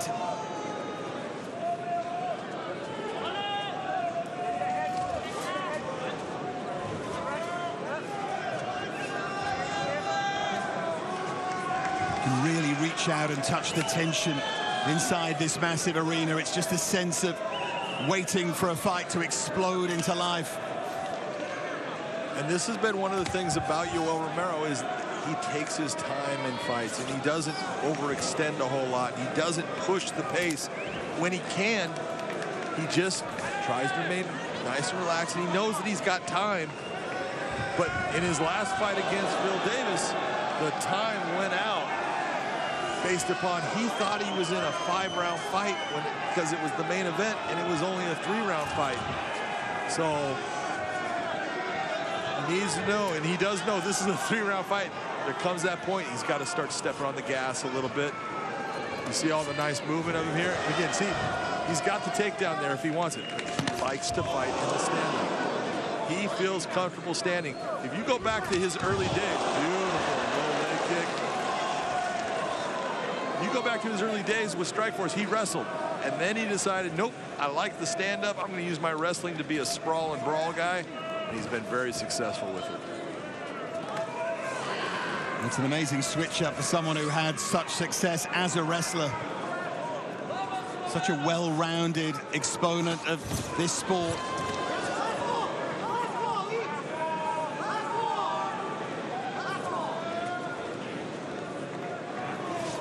Nice knee inside by Alex Polizzi. Kind of caught you well. He did not expect that to come up that way. That touched him. This is Romero explodes. This is what we can do. At any moment, he wants to bring the fight down. Great job by Polizzi to get back to his feet. But you saw the explosion and the power of Yoel Romero.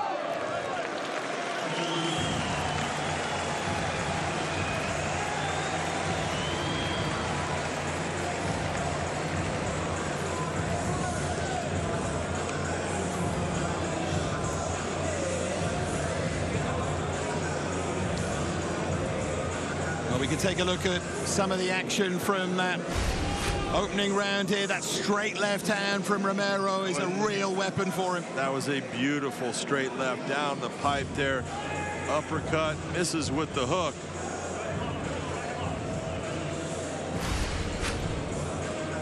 It's the power of Yoel Romero. That's what concerns fighters. When they're in there, they feel that power, and all of a sudden it's like, I need to be careful. Yeah, and for all Polizzi's smiling and suggestion that he's going to keep going and try and grind his man down, he'll know now. He'll know about the level.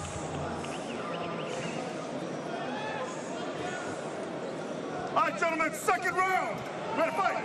Ready to fight. Let's go. There's that straight left hand straight away at the start of round two. A message there from Yoel Romero, and again.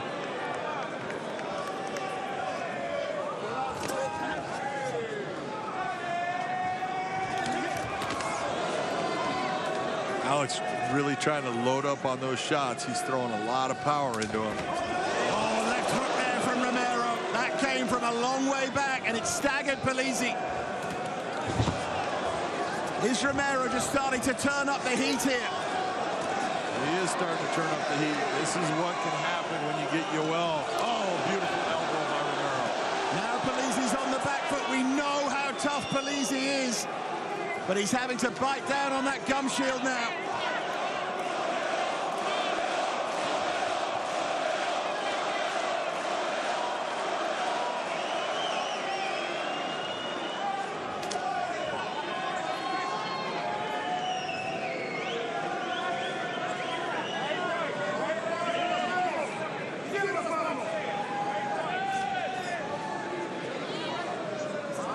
Is Romero just fighting in bursts here, just conserving and then throwing and then conserving and then throwing? Is that the way to not allow the gas tank to empty? Yeah, that is his style. That is what he does, and he's done throughout his career.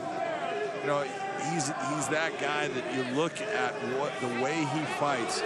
He's in control most of the time. And so when he's in control, he just decides, I'll just go when I want to go. And you can see he's explosive. He's just an athlete. Polizzi trying to give a lot of different looks here. Oh, that's a massive left hand, and the legs were And again, unsteady. And a good look at Yoel. He just hurt him, had him on stanky legs, and just nice and relaxed.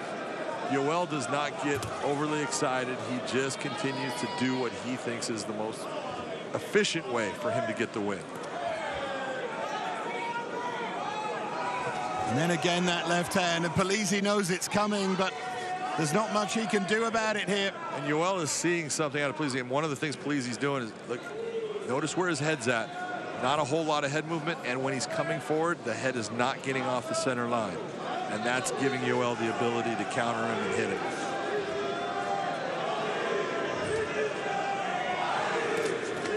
And of course, in those Cuban boxing gyms, everything's about being off the center line, about that sideways movement. Absolutely. You know, the Cuban boxing team, you look at the way those guys box. That left hand is money right now for Romero.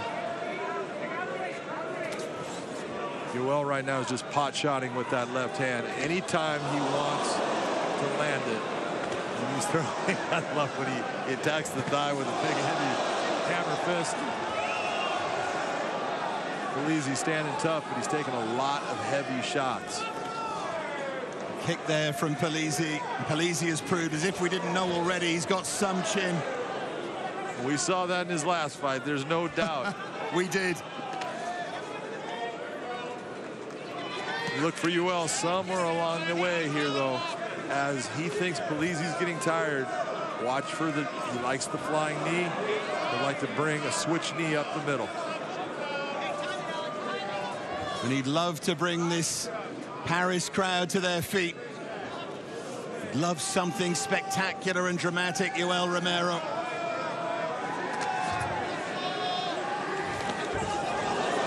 Nice 1-2 by Romero, clean shots.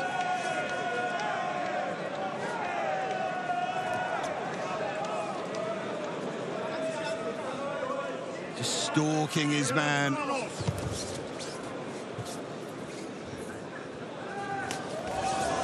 You see, just right there, the speed that he was able to all of a sudden, here comes the jab, move forward.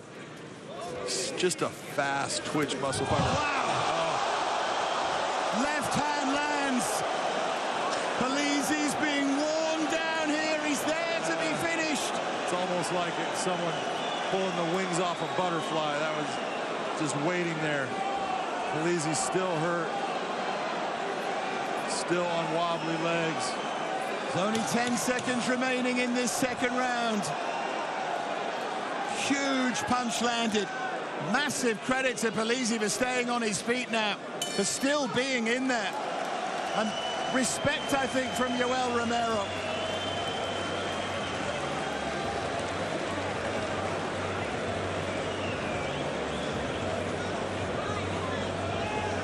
He is wonderfully unique. He is, I couldn't have said it better, Dave. He is unique. He is special. He is gifted. And sometimes when you're watching him and the gifts that you know he possesses, that he doesn't use at times, it's like, why are you not doing what I know you can do? And then there's times when he does things, you know, that no one else can really accomplish. Here's that big straight left hand. You can see that kind of staggers Polizzi. That's the one puts Polizzi down. And again, he's just telling the audience, just wait, just wait.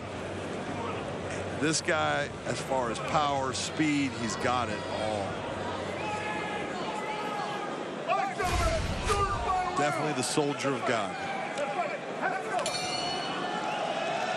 Well, Alex Polizzi is talking this week and says he brings pain and shame, and a fight with him is physically costly. All of that can be applied to what Romero's doing to him at the moment. Oh, no doubt about it. And one of the things that you've seen is Polizzi has stopped. This is a guy that normally in his attacks incorporates the wrestling. He's not doing that at all now. He's given up on it, and he's just gone to the point of saying, okay, I'm going to have to stand with this guy because I can't take him down. So he's limited from his normal fighting style based upon Yoel being so physically good at the wrestling game. Almost feels here as if Romero is casting a spell on Polizzi. I think Romero is casting a spell on the entire crowd.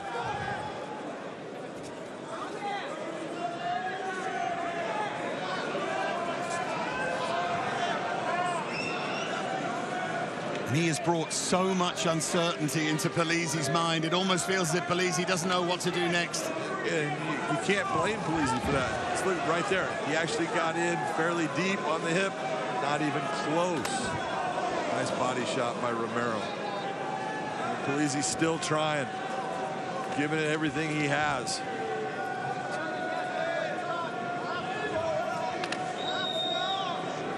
And everything Romero does looks so casual and off the cuff, but it's so thought out. And it's breaking his man down here.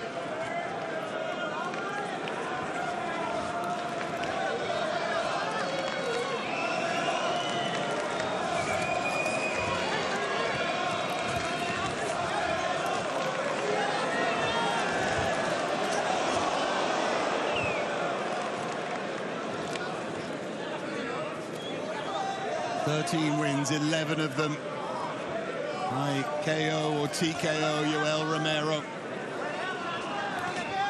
It'll be a feather in the cap of Pelesi to go the distance here.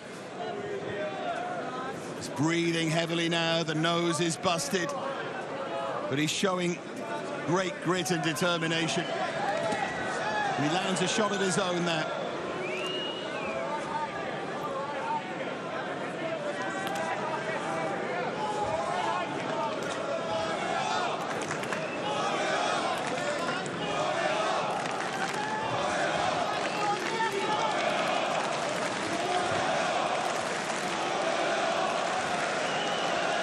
This crowd just singing the name of Yoel Romero, and right on cue, another massive left hand. And that's what you're looking at. If you're Polizzi and all of a sudden he's saying, just wait, it's like, oh no. Polizzi just so tough. And again. Oh, he's on wobbly legs, man. He's in trouble. He's there if Romero wants to finish him. There's the kick. Another left hand. How tough is Polizzi?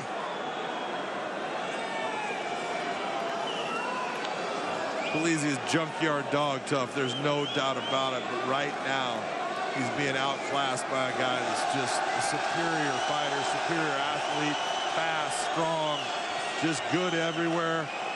And he's having fun out there. He's just playing.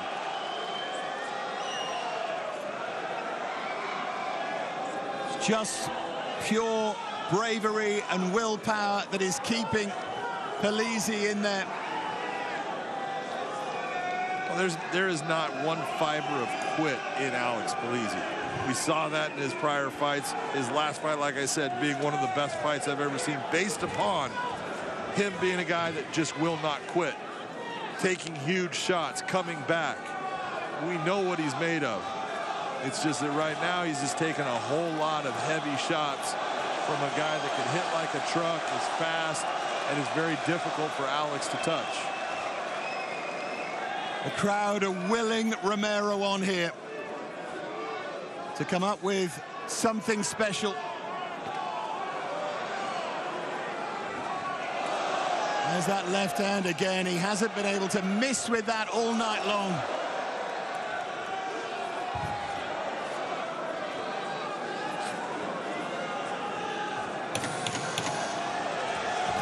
Been taken apart bit by bit. And Romero lands the left again. Is he going to get a dramatic late finish? Huge right hand. Pelesi stays on his feet. Brutal uppercut to finish things off. And he waves it off. Fight was called. Romero in front of his people. His fight people. And they salute him, and they have watched a Cuban masterclass.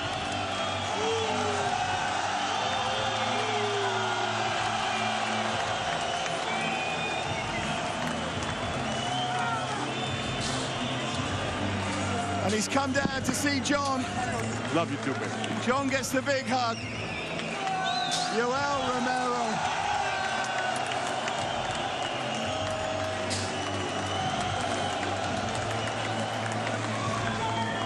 Something else, John, just something else.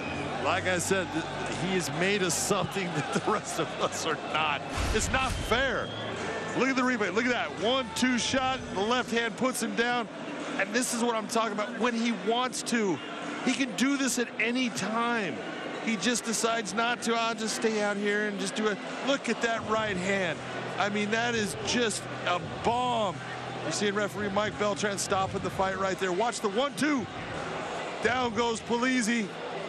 Hits him with a couple of shots. One shot right there, but here comes. That is just massive. And I can't believe Alex Polizzi actually is able to be on his feet with that. What a chin by that man, but man, he's fighting someone that is just different. Pelesi takes a lot of credit from that. He was never in it, but he takes a lot of credit. He is a tough, tough man, but he was outclassed here tonight. And to think there were those that doubted Yoel Romero. Wow, that was something else. Let's get up to Michael C. Williams. Ladies and gentlemen, inside the Bellator cage, referee Mike Beltran steps in, waves off the contest officially. 4 minutes, 59 seconds into round number 3. And the winner by TKO, Yoel, Soldier of God, Romero. So it is Yoel Romero who gets the win. Let's get up to Big John.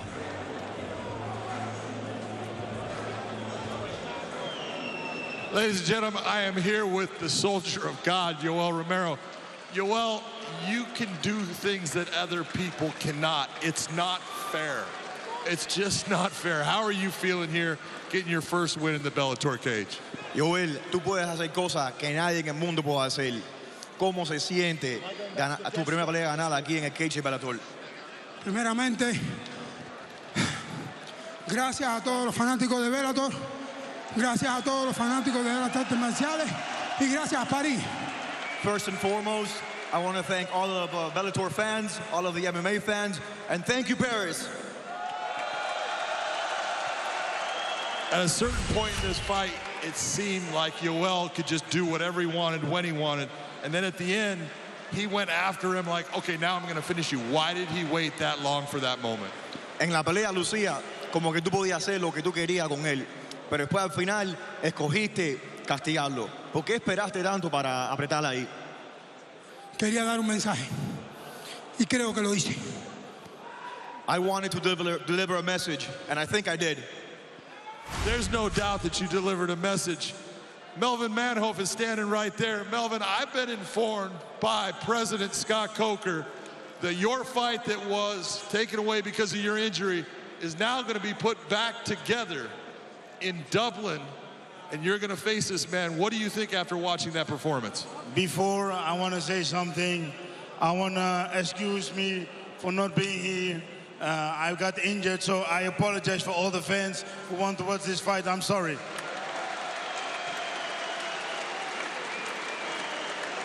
After watching that performance, you've been explosive your entire life. He's explosive. What are you thinking about facing him in Dublin? It's going to be a hell of a fight, man, and I think we're going to enjoy. So I think the fans are going to be, on this fight, the fans are going to be the winner, you know. So I'm looking forward to face you in Dublin, so appreciate it. Yoel, how do you feel about facing a legend like Melvin Manhoef, a guy that's fought heavyweight, light heavy, did not matter, would fight anyone? ¿Cómo te sientes pelear una leyenda como Melvin Manhoef, que ha peleado en light heavyweight, en peso completo y no le ha importado? Tenía ahora el deseo de pelear con él y ese deseo todavía sigue porque siempre la vida es un reto y él es uno de ellos. I've always wanted to compete against him, and I still do because he's been one of the greats. Well, I cannot wait for that. Melvin Manhoef facing off against Yoel Romero. See you soon, boy. And that's the normal one. Give it up for both the soldier of God, Yoel Romero, and Melvin Manhoef. facing off in Dublin. What a fight that is going to be, and what a performance from Yoel Romero tonight. Just as we said, fantastically unique. We can't wait for him against Manhoff. Let's get to the guys at the desk. Truly special, Dave. Thank you very much. Credit to Polizzi, but Josh Thompson, Yoel Romero is just simply a level above. Yeah, he made Alex Polizzi look like he didn't belong in there tonight. And honestly, I'm going to be a critic. I was a critic earlier saying, hey, when he fought Phil Davis, that wasn't the Yoel Romero that most people have seen. This is the Yoel Romero that most have fallen in love with over the years. Explosive, dynamic, controls the pace of the fight. This was the Yoel Romero. Now, I want to remind people, he went up to 205 to fight Phil Davis. He hadn't been in 205 in a long, long time. It looked like in that fight, maybe he put the weight down a little too fast to get into that fight. This Yoel Romero looked fit, trim, ready to go. This is the one that we're looking to see tonight. And not just tonight, but moving forward. I cannot wait to watch him continue on in 205 because that is what the world is ready to see. Well, the rest of 205 can breathe easy because it is Melbourne next in Dublin in September. That will be like an early Christmas treat for the Irish fans and indeed for all of us. But now it is time for the main event, a contest that has been brewing since 2019, a bad blood rematch for Bellator Gold between the heavyweight champion Ryan Bader and an MMA icon in the #2 ranked Czech Kongo. And it is clear for Ryan Bader, it's not just about making the third defense of the heavyweight title. He first captured with a stunning knockout of the GOAT, Fedor Emelianenko, in January 2019. He wants to end this bad blood once and for all. And for Czech Kongo, in their first meeting, that no contest left a sting in the eye and a bad taste in the mouth. And tonight, the 44-fight veteran can finally realize his lifelong dream of becoming a champion, and in doing so would become the oldest MMA world champion since the sport's inception. He is 46 years of age. He will be 47 in 11 days' time. First, let's talk about the champ, Josh Thompson. There is overwhelming evidence that at heavyweight, he is at his very best. Yeah, he's faster. He's more explosive. He seems to be faster than most of the heavyweights in the heavyweight division. The wrestling is key, though. The pedigree for him, though, from Arizona State Wrestling, All-American. He changes his level better than most, and his blast double is just insane because he sets it up off of his striking. He's got a big left hook, and off of that, it goes right into his double leg and his blast double. And when he gets to that top position, he really controls everything. And he likes to handcuff you from behind. He likes to bring that arm all the way around, like he did with Lynn Vassell right there, and lock you down against the fence to unleash the big left hands. He is vicious all the way around in the heavyweight. He has found his groove. And Fedor Emelianenko, the GOAT in heavyweight, found that out in that fight right there. The power he possesses is unmatched, I think, really in the heavyweight division. At 205, he was struggling. He understands that he's a better fighter at heavyweight, and he's going to be here to stay. Well, the champ brought in a 6'6" training partner to mimic the size and physicality of Czech Kongo. So just how big a problem is the Frenchman?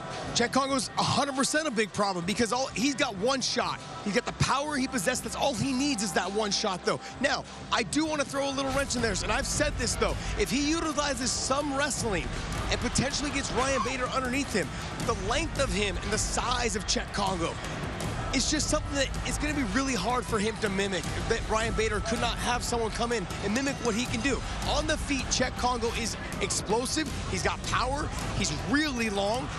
And he just finds ways to hit your chin. I've had teammates that have fought him that he's dropped several times. I've seen him fight several guys. I know Javi Ayala found out the hard way, thought he could walk him down, and he got clipped. Out goes the lights. Look, Czech Kongo is a problem. If he keeps on the distance with the straight rights and the power he possesses, and if he presses and hangs on the fence against Ryan Bader and puts Ryan Bader on his back, that could be a problem as well. All right, the talking is almost over. It is time for our main event in Paris. It is time. The Heavyweight World Championship is on the line here. It is a real grudge match. And for these two men, after so many sacrifices, it means the world. You got me a little bit here when we did the interview here. You never mentioned the 23rd or Dublin when we were down here. Champion is the pinnacle of sporting achievement. It's an honor which validates the years of physical and emotional sacrifice necessary to attain success. Tonight, Czech Kongo looks to finally reach that elusive summit in his hometown of Paris, France. But to do so, there is one final hurdle to overcome, and that's the current champ, Ryan Bader. Over the course of his more than 20-year career, Kongo has compiled an impressive 31 victories, with 15 coming by way of knockout. And it's all over! He arrived at Bellator as a heralded free agent and immediately put the division on notice with wins in 12 of his 14 fights. And just like that, Czech Kongo put Javi Ayala in airplane mode. Ultimately, his dominance over his heavyweight counterparts could no longer go unrecognized, and Kongo was awarded a title shot against Ryan Bader.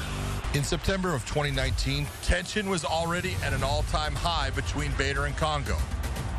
And what happened in the first round would only add fuel to an already simmering fire.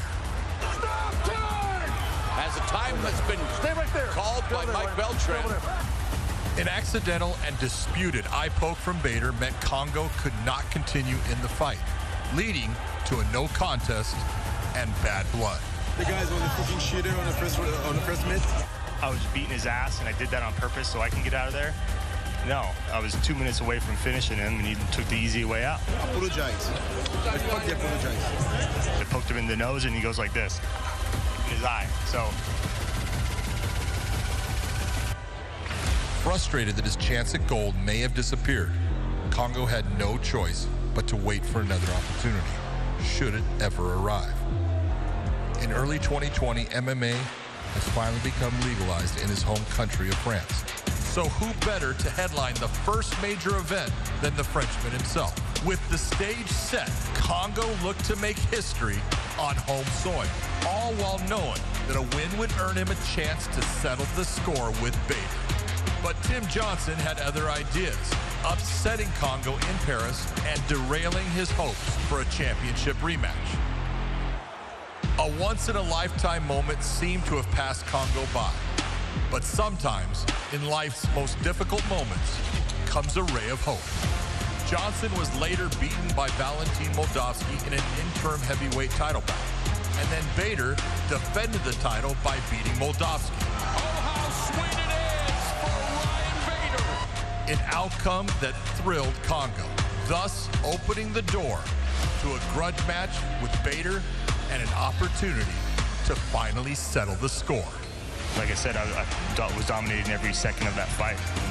And if he wants to do it again, I'd definitely entertain that. I'm gonna show them, why they used to be ashamed about the fucking act they did, because they're gonna fuck him. Will the darkness triumph in the city of light, or will his dreams crumble at the hands of his biggest rival?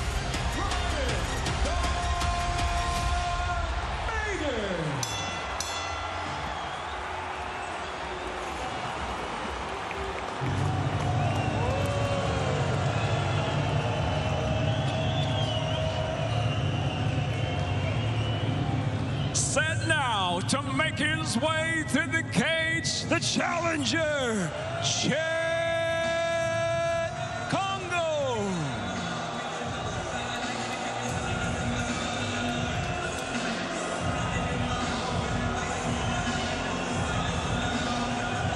Czech Kongo has looked like an angry man this week. There's so much to celebrate for him. The massive support of the growing French MMA community, the flood of messages that he's received from his fans all around the world, and the chance to achieve a moment of real historical significance. But he seems relentlessly bothered by the ending of that first fight against Ryan Bader, this seeming lack of respect that he receives. And the question tonight is whether that anger can take him somewhere special here in Paris, or whether it's going to get in the way of what could yet be the biggest night of his MMA life, John.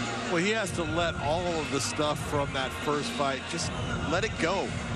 People were looking, and he knows if he was poked in the eye, or maybe it was hit in the eye by the uppercut that he felt was a poke, even though it wasn't. But he had an eye problem, and it's over. let it go. If you go in here mad, you're not going to be smart. So what Kongo needs to do is keep his back off of the cage. Do not let Bader push you into the cage, and make Bader fight going backwards as much as possible. Keep him on his back foot. He's not near as offensive. He doesn't throw near the volume. That's your way to get past Ryan Bader.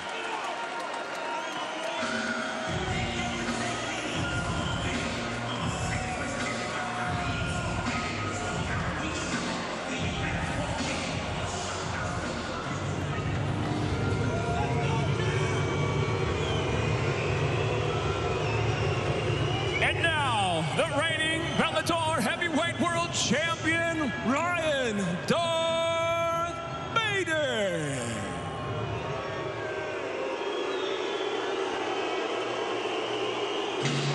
Well, whatever your view on what happened in that first fight, you can't doubt that this is the supreme star of tonight's show. This is Bellator's heavyweight champion. This is the history maker. This is the man who's been in with and beaten legends of this sport, and who deserves all of the acclaim that comes his way. If tonight is about what you've done, then put his name in bright lights, and he seems in the mood to get the job done here tonight. You know, I've talked to Ryan Bader so many times, and he's such a good guy, but heavyweight is where he belongs. He was losing too much weight as a light heavyweight. It affected his performances, and the speed difference wasn't there for him. In the heavyweight division, there is a speed difference, and he's the faster guy. He's still strong. He's got power. For him, all you got to do is go back to your basics. Never settle in the scramble until you're in the top positions. Don't let Kongo get to that top.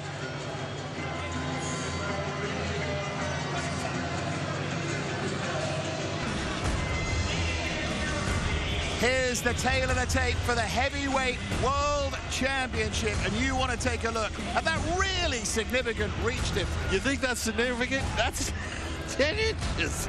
I mean, it's massive. You know, unbelievable. Check Kongo's arms are really long, and he's very good at getting his arms together on the takedowns. Bader needs to be very careful about allowing him to get in tight. So it is time. Let's get to Michael C. Williams. Bellator MMA from Accor Arena. The time has come here in Paris for the main event of the evening. Five-minute rounds for the Bellator Heavyweight World Championship.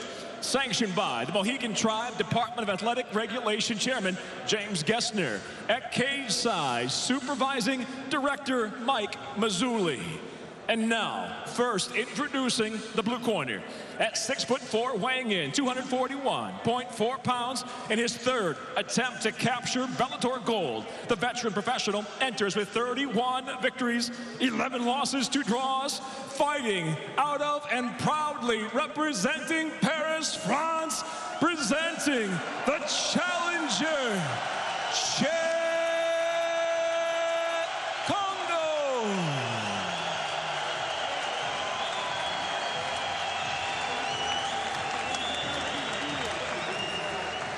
And across the cage, the champion tonight fights out of the red corner at 6'2", weighing in 232.8 pounds, making his third heavyweight title defense. He stands tonight with 29 professional victories, 7 defeats, fighting out of Gilbert, Arizona, USA, presenting the defending Bellator Heavyweight World Champion, Ryan "Darth" Bader.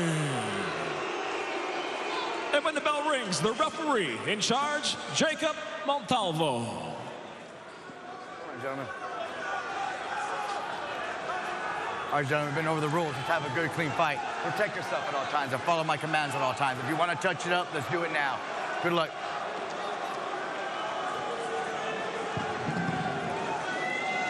Wow, there's been a lot of talk. Wow, there's been a lot of bad blood. But there was a touch of gloves. There was a touch of gloves. There have been so many questions about the eye poke, about what happened. Bader said he was dominating anyway, and he's going to do the same again. Let's see.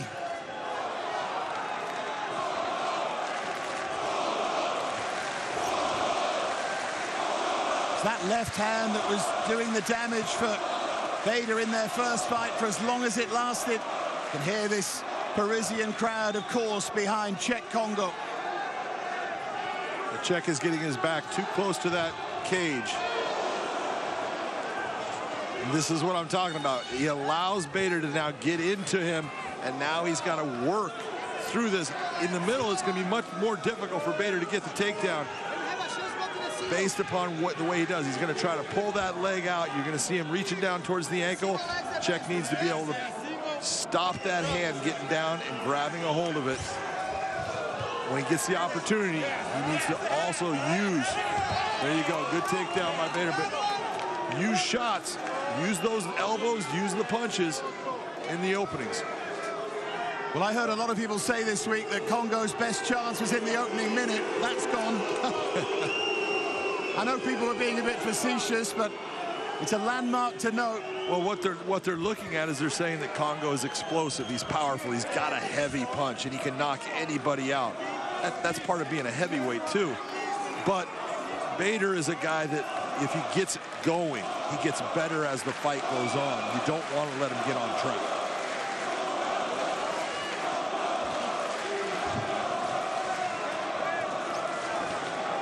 Oh, grab this from Vader. What Kongo there is grabbing the fence. That's changing that takedown.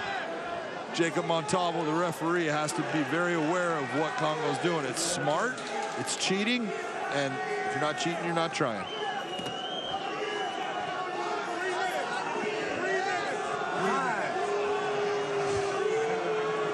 Jacob Montalvo, just here we are again. Yeah, separating them.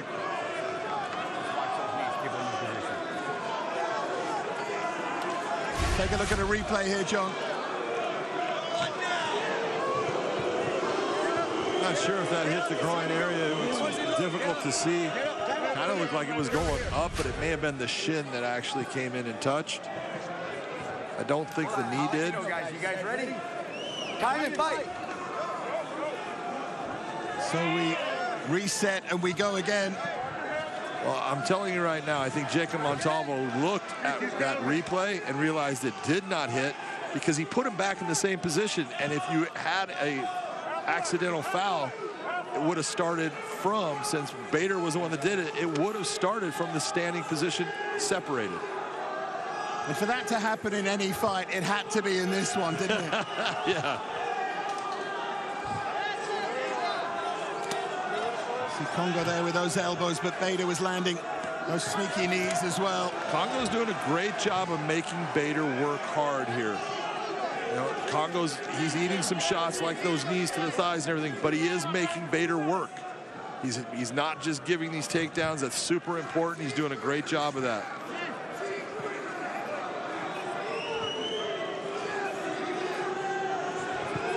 The crowd here have seen so much action tonight, want more here. But this is a chess match early on between these two. It is, but it's a chess match that right now Ryan Bader's the guy that's a move ahead all the time in the fight.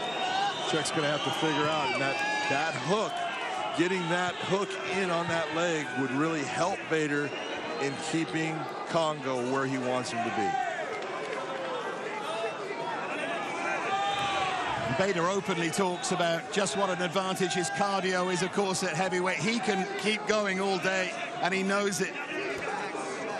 Well, if you go back to Kongo's last fight against Karatana, first off, it was a great fight, a great performance. He put everything out in that fight, but by the end of the second, when he got the submission win right at the end, he was exhausted. And so Bader looks at that as, oh, I have the ability to push him in this fight and get him to that same exhaustion point.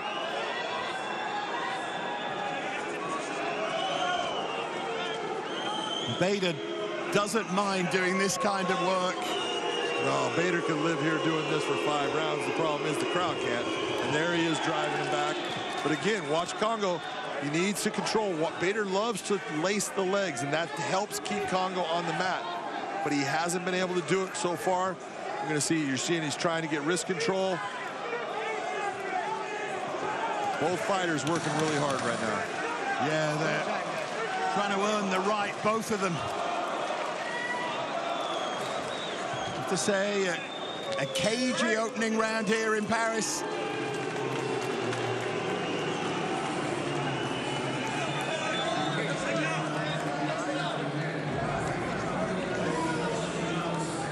Zaven was saying Ryan Bader's been training with a 6'6" Brazilian Antonio Paulo Branjau for this, because he's talking, wasn't he, about the body shape of Kongo and how that presents a different challenge, and he was getting himself specifically used to that. All of that length, all of that, you know, ability to have those long levers, it's different, and you got to do things different to get a hold of him. You got to do things different to stop what he can do with them. So it's a smart idea by Ryan Bader.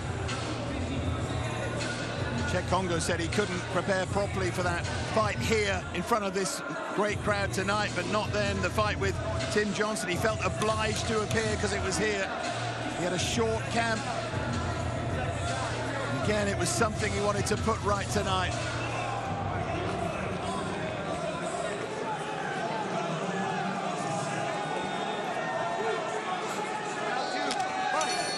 Round two then. The heavyweight world championship, Ryan Bader. See, right here, as you're seeing Ryan Bader moving forward, this is something that Bader is only going to get better with as this fight goes on. Kongo's got to stop that forward movement, because there's nowhere for him to go once his back hits the cage, and all it takes is one shot, and then Bader can come inside and get the takedown. So nice shot by Kongo, though. He touched his chin. And then an uppercut from Kongo on the inside. That got Bader's attention. It did, and right into the takedown again. But again, with his back towards the cage, he's making it easier on Ryan to get there. Kongo needs to look towards the center of that cage and make that his reality.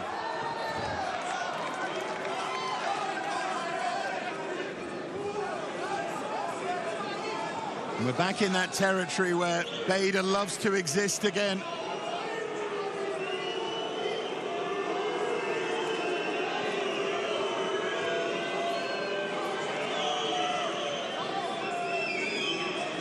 See, and right here, there's just a lot of weight on Kongo. You can get people saying, well, just stand up. You can't just stand up from that position. There's so much weight on your legs.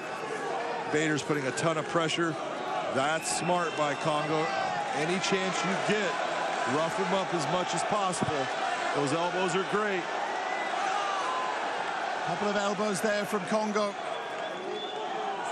Bader at least being able to control the right leg of Kongo a little bit.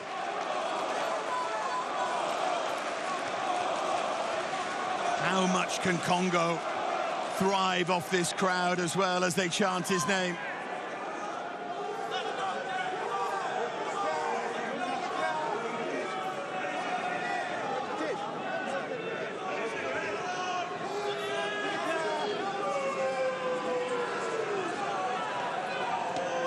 Bader with a good little right hand there, trying to keep Kongo interested.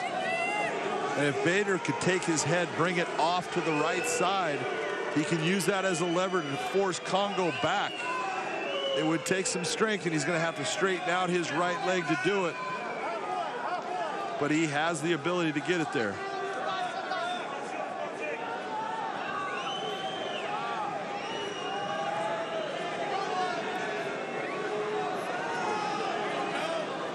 A lot of dirty boxing on the knees here.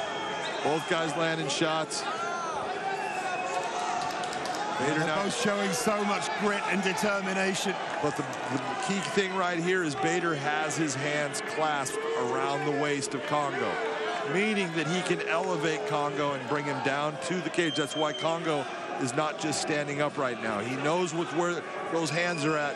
If he stands, he's going to get light. His legs are going to come up off of the ground, and he's going to end up hitting the canvas.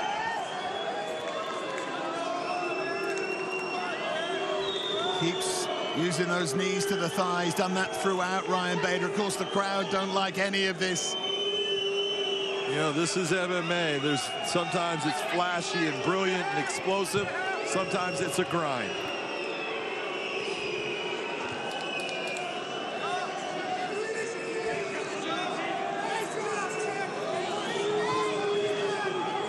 heavyweight championship's on the line. You have to earn the right. Well, and you also... It's hard to earn the right. If you're Kongo right now, you got to start looking and saying, man, I can't just stay here.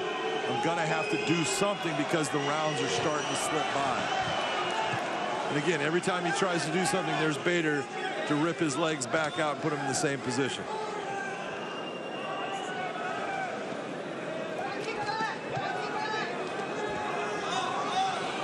We move into the final 45 seconds here of round 2.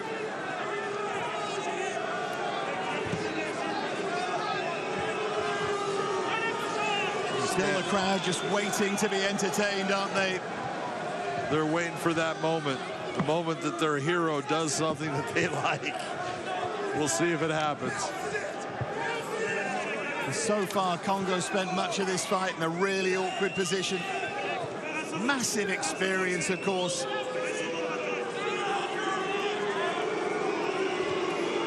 But Bader is a really, really clever fighter and is obviously a fantastic wrestler, and he's showing us that here.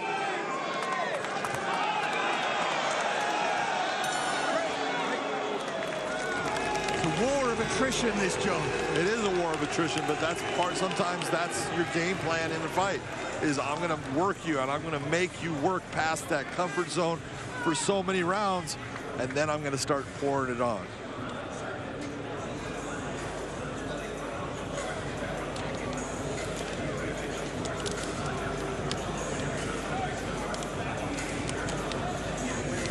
Takes it out of Bader as well.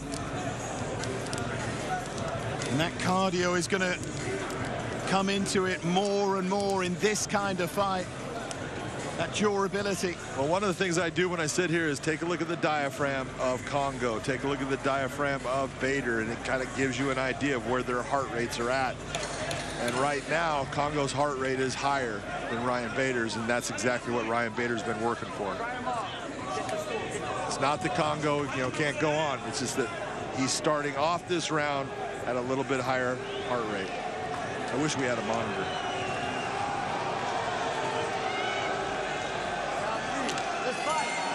Into round 3 then, the schedule 5. Kongo trying to open this third round with a knee.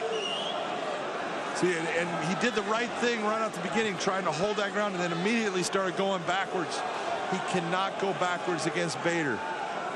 His chances of winning decline with him having his back against the cage. Now, I think maybe his coaches are looking at the cage being his instrument to help him keep himself on his feet. But offensively, he needs that space because he's got good stand-up. He's got powerful strikes. He's got an 84-inch reach. He could use all of that.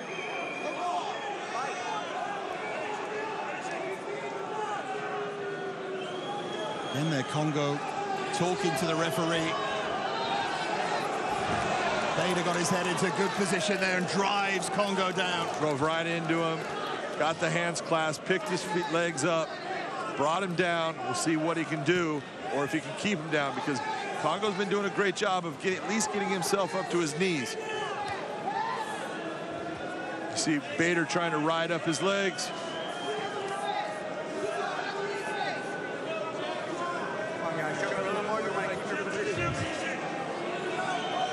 Ryan Bader prepared to do things every which way.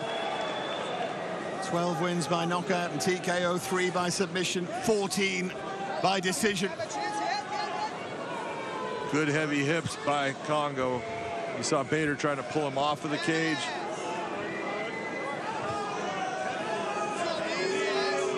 And we've seen them in this position each and every round now.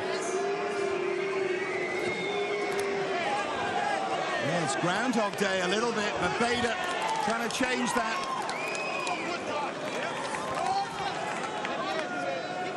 Like the fact that Bader kind of broke off, tried to land a couple shots, went shot right back in for the takedown, put Kongo right back onto the mat.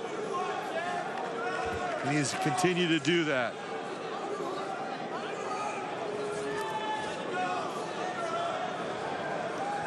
And there's no question here, John, that Kongo is the fighter who needs to change the course of this. No doubt, not right.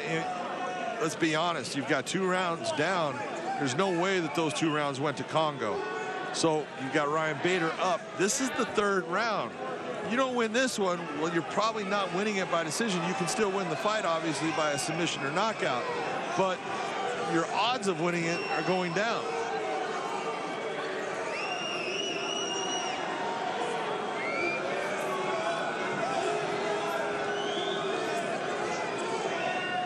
Moment, Ryan Bader's doing enough.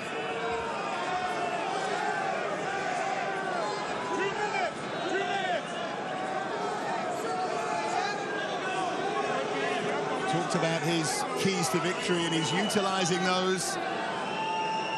Ryan Bader's doing exactly what he should be doing. That's why at this point he's winning this fight. Kongo needs to maintain that center position. In my opinion, it would help him in the stand-up. Straight away again, though, he goes back to that cage. Obviously, that's his game plan. His coaches have thought about it. But in my opinion, it's putting him in a bad place as far as Ryan Bader doesn't have to drive him very far. He can't circle out, and it's making it to where it's difficult for him to stop the takedowns, or at least the clinch game. Then Kongo with that curious body language, almost turns half away and then goes back to his fighting stance. He was looking towards his corner, trying to get some information from them. Telegraph that right hand. The crowd are cheering, but Bader, and again, blocking that all day long. If he pushes Bader back, that's a big thing for Czech Kongo. Second kick there from Kongo, who looked to follow it up with a takedown of his own.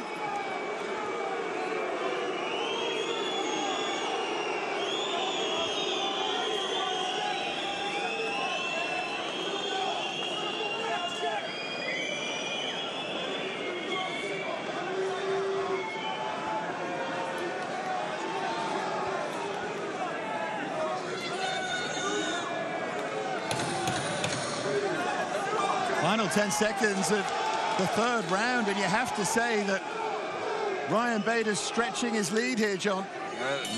In my opinion, Czech's got to do something different. He's got to make that. When you remember that moment that he actually pushed forward and landed the shot, he needs to do that in this fight, and he can be successful.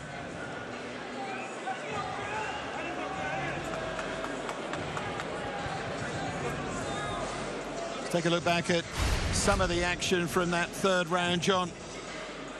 Comes Bader, gets his hands together, little lift, puts Kongo down on the canvas.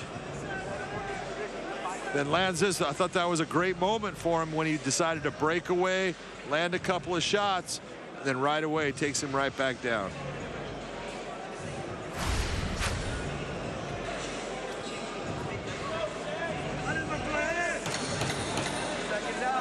Is it worth mentioning now that every time Ryan Bader's gone the distance, he's won the decision? He has that habit.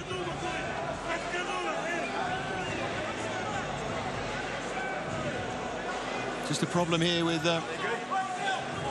Kongo's trunks causing that slight delay.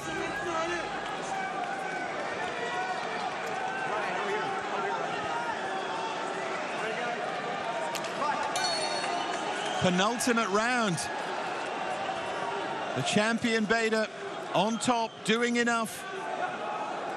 Nothing explosive so far, but dominant certainly. Take a look at John's scorecard. Well, right every now, round for Bader. Right now, I got Bader with a shutout. It's because, look, you got to be offensive to win rounds. And when you're looking at it, there's not a lot of striking. And if you do look at the striking, I guess Bader's won the striking by a little bit, but the grappling, he's had the better grappling. So you got to go with Bader. Kongo look for that huge right hand and nice clean takedown. Big difference right now in that takedown. That was a beautiful blast double by Bader. And notice the position of where his legs are at with Kongo's legs. Kongo's going to have a harder time getting himself back to his knees. He's going to have to work harder to do it.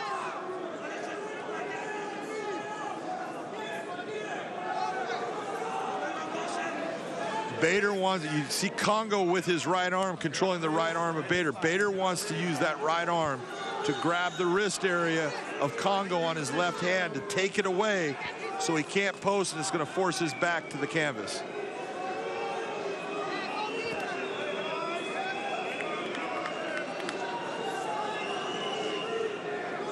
Bader's making sure that he's doing enough work from that position. There he goes, grabbing the wrist. Kongo pulls it off with his right hand.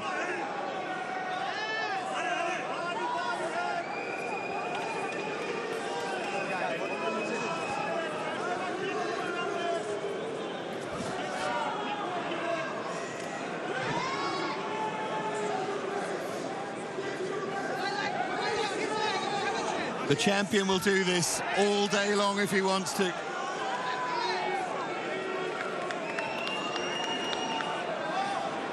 It might not light fireworks in the Parisian sky, but it's his way to victory. He can do it that way, but he's having to do it this way tonight. Well, what he's doing right now, notice now he's got almost a figure four on those legs. Kongo exploding, trying to get himself back up. Nice job by Kongo. Look at what the damage on Bader's leg from those two kicks that Kongo landed. That tells you the power of Kongo and what he can do. He just hasn't been doing it enough because he's been putting himself back against the cage. I really think they made a mistake in not telling him, take the center of this cage, control it. That's your land. You highlighted that reach advantage in the tail of the tape. We haven't seen that. No, well, when you get into grappling exchanges, that reach goes out the window, and that's why Ryan Bader is doing exactly that. Just wonder, is it a case that Kongo has to still take a risk to win, and he's not prepared to take it?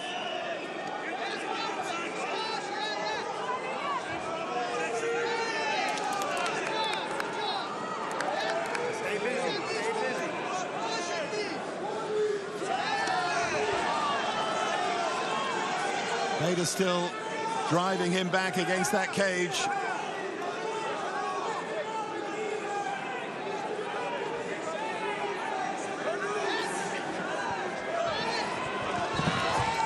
Nice job by Ryan Bader to take that backside. Took Kongo out of his balance point. And all of this, the fourth round, Bader has made Kongo work harder than any other round. And it could, you know, this is what adds up. Your output for Kongo, it's just tough to keep it going when you're having to work so hard to get back to your feet. Notice that Bader's sitting on that leg. That keeps Czech from being able to get up. Bader normally loves this position, loves to do ground and pound from here. Kongo doing a good job of grabbing wrists, controlling those wrists, clean elbows inside.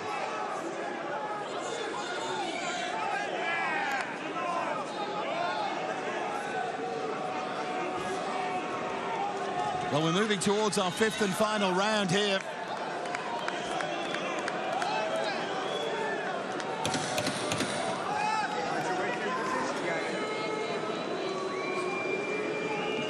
What can Kongo do? What can he do to turn this tide?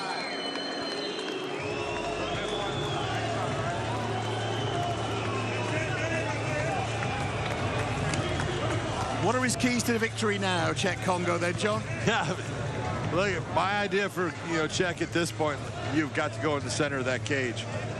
Take that land, keep it, and make Bader pay when he comes into range.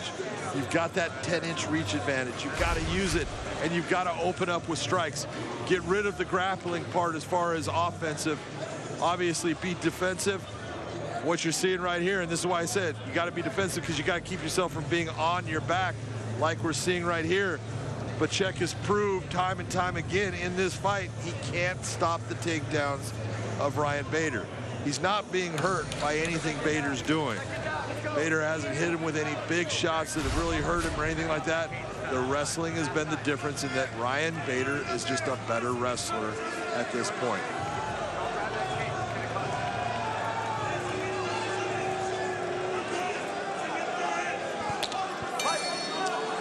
So, fifth and final round. What has Czech Kongo got here? Is it time to let those hands go, to take that risk, to see if he can find a way? He's got to. There's no other way for him to win. He needs a stoppage in this fight, in my opinion. He has the ability to do it. We've seen him do it numerous times. And we've seen Ryan Bader hit that blast double numerous times, and he's just successful with it. Good timing by Bader, putting Kongo on his back, and right now that's demoralizing to Kongo, because time and time again he's been put into this position. He just can't stop the wrestling of Ryan Bader. And he continues to make Kongo work hard, and Kongo knows now he's got to somehow get out of this position.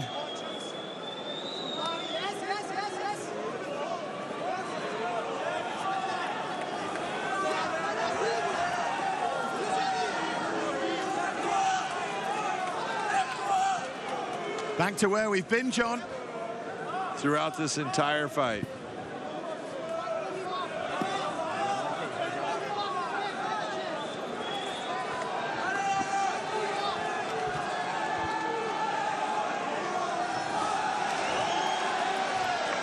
Kongo gets a little space. Bader runs right back inside. Gets his head to the outside. Again, pressure. And you look, you can see Kongo, like with the elbows. Look, he's trying, but those elbows aren't going to do anything that's going to stop Ryan Bader. Those are annoying to him, but they're not hurting him. Bader has a hold of that leg. I'm sure Bader would like to finish this dramatically and create some kind of highlight reel, but he's doing what he needs to do. That's been the theme all the way through here.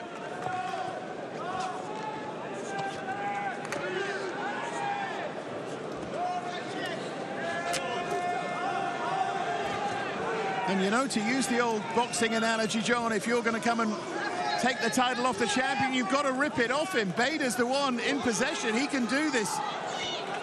Well, I always look at it, doesn't matter if it's by 1 point or 100 points.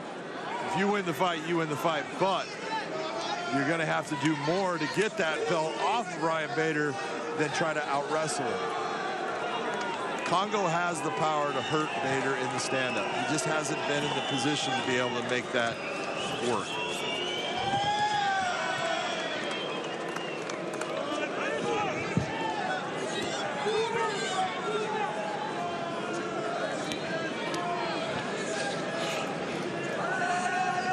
Well, they've come here in their tens of thousands, dreaming and hoping and praying that they'd watch Czech Kongo win the world heavyweight title. He still could, but time is running out. 100 seconds now. If it's going to happen, if their dreams are going to come true inside this arena, it will have to be very dramatic.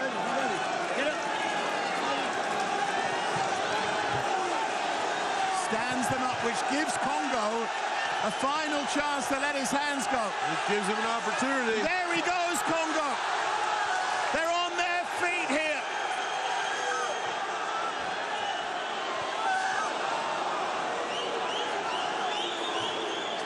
But just as quickly, Bader extinguishes that little glimmer of hope.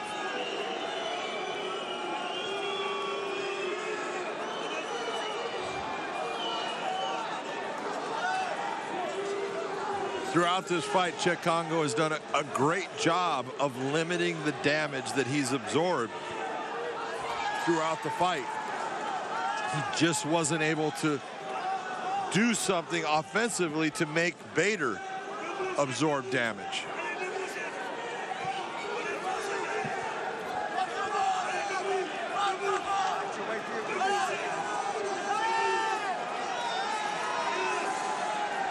Well, no lingering controversy this time.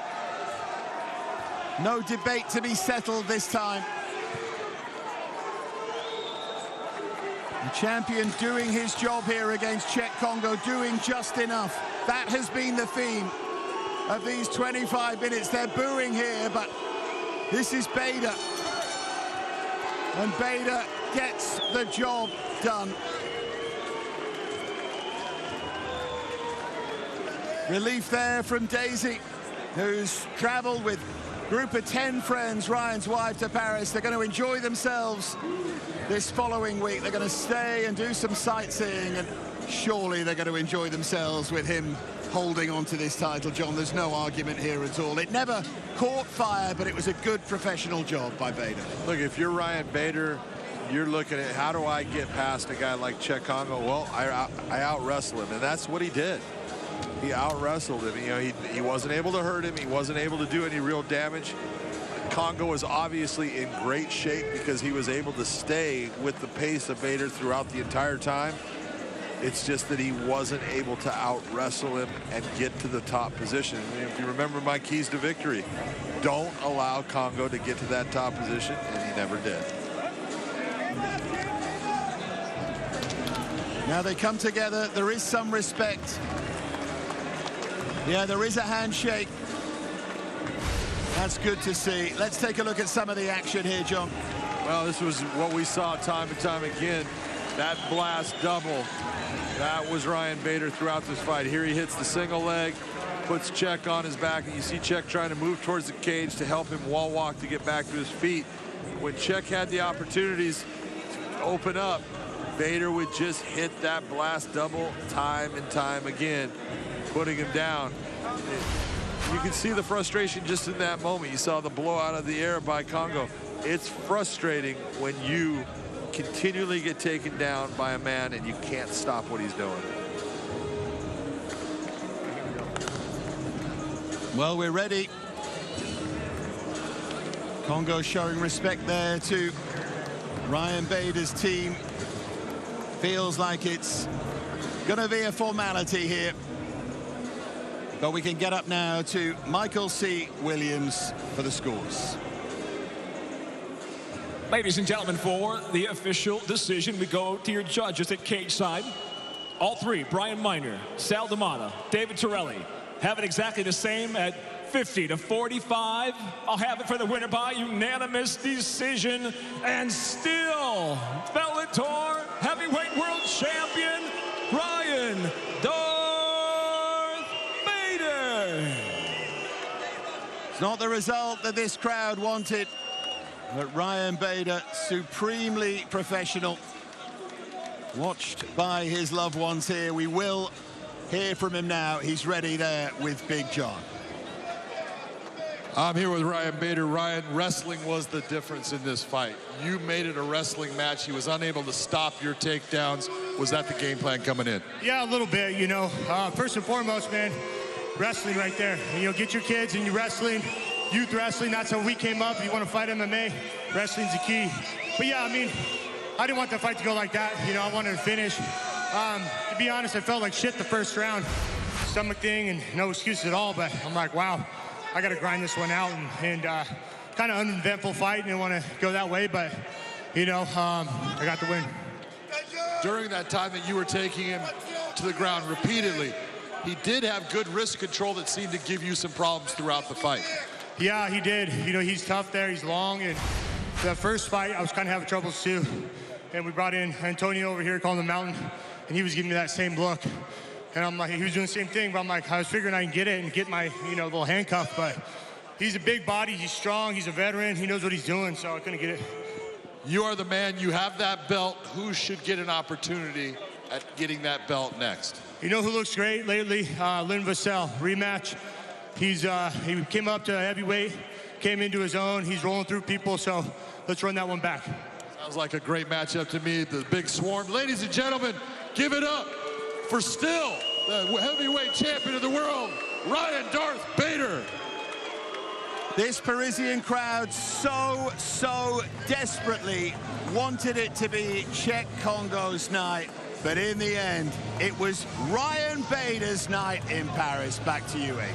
Yeah, thanks, Dave. He is not here to win any friends, but he has successfully defended the belt. And as promised, Josh, he said to us, it will be a continuation of our first fight. He delivered. Yeah, it was a grinding fight, though. Ryan Bader had to work for every minute of that fight. People don't understand how difficult it is to stay on the hips, to sit them back to the hips, sag them back to the hips, lift and slam, all those things. But I said from the beginning, though, right before the fight and the lead up to the fight, that blast double will be key. I think Czech took away the blast double in the earlier rounds because he kept his back along the fence. But later, when he knew he had to get the knockout, he started stepping forward, kind of back to the center of the cage.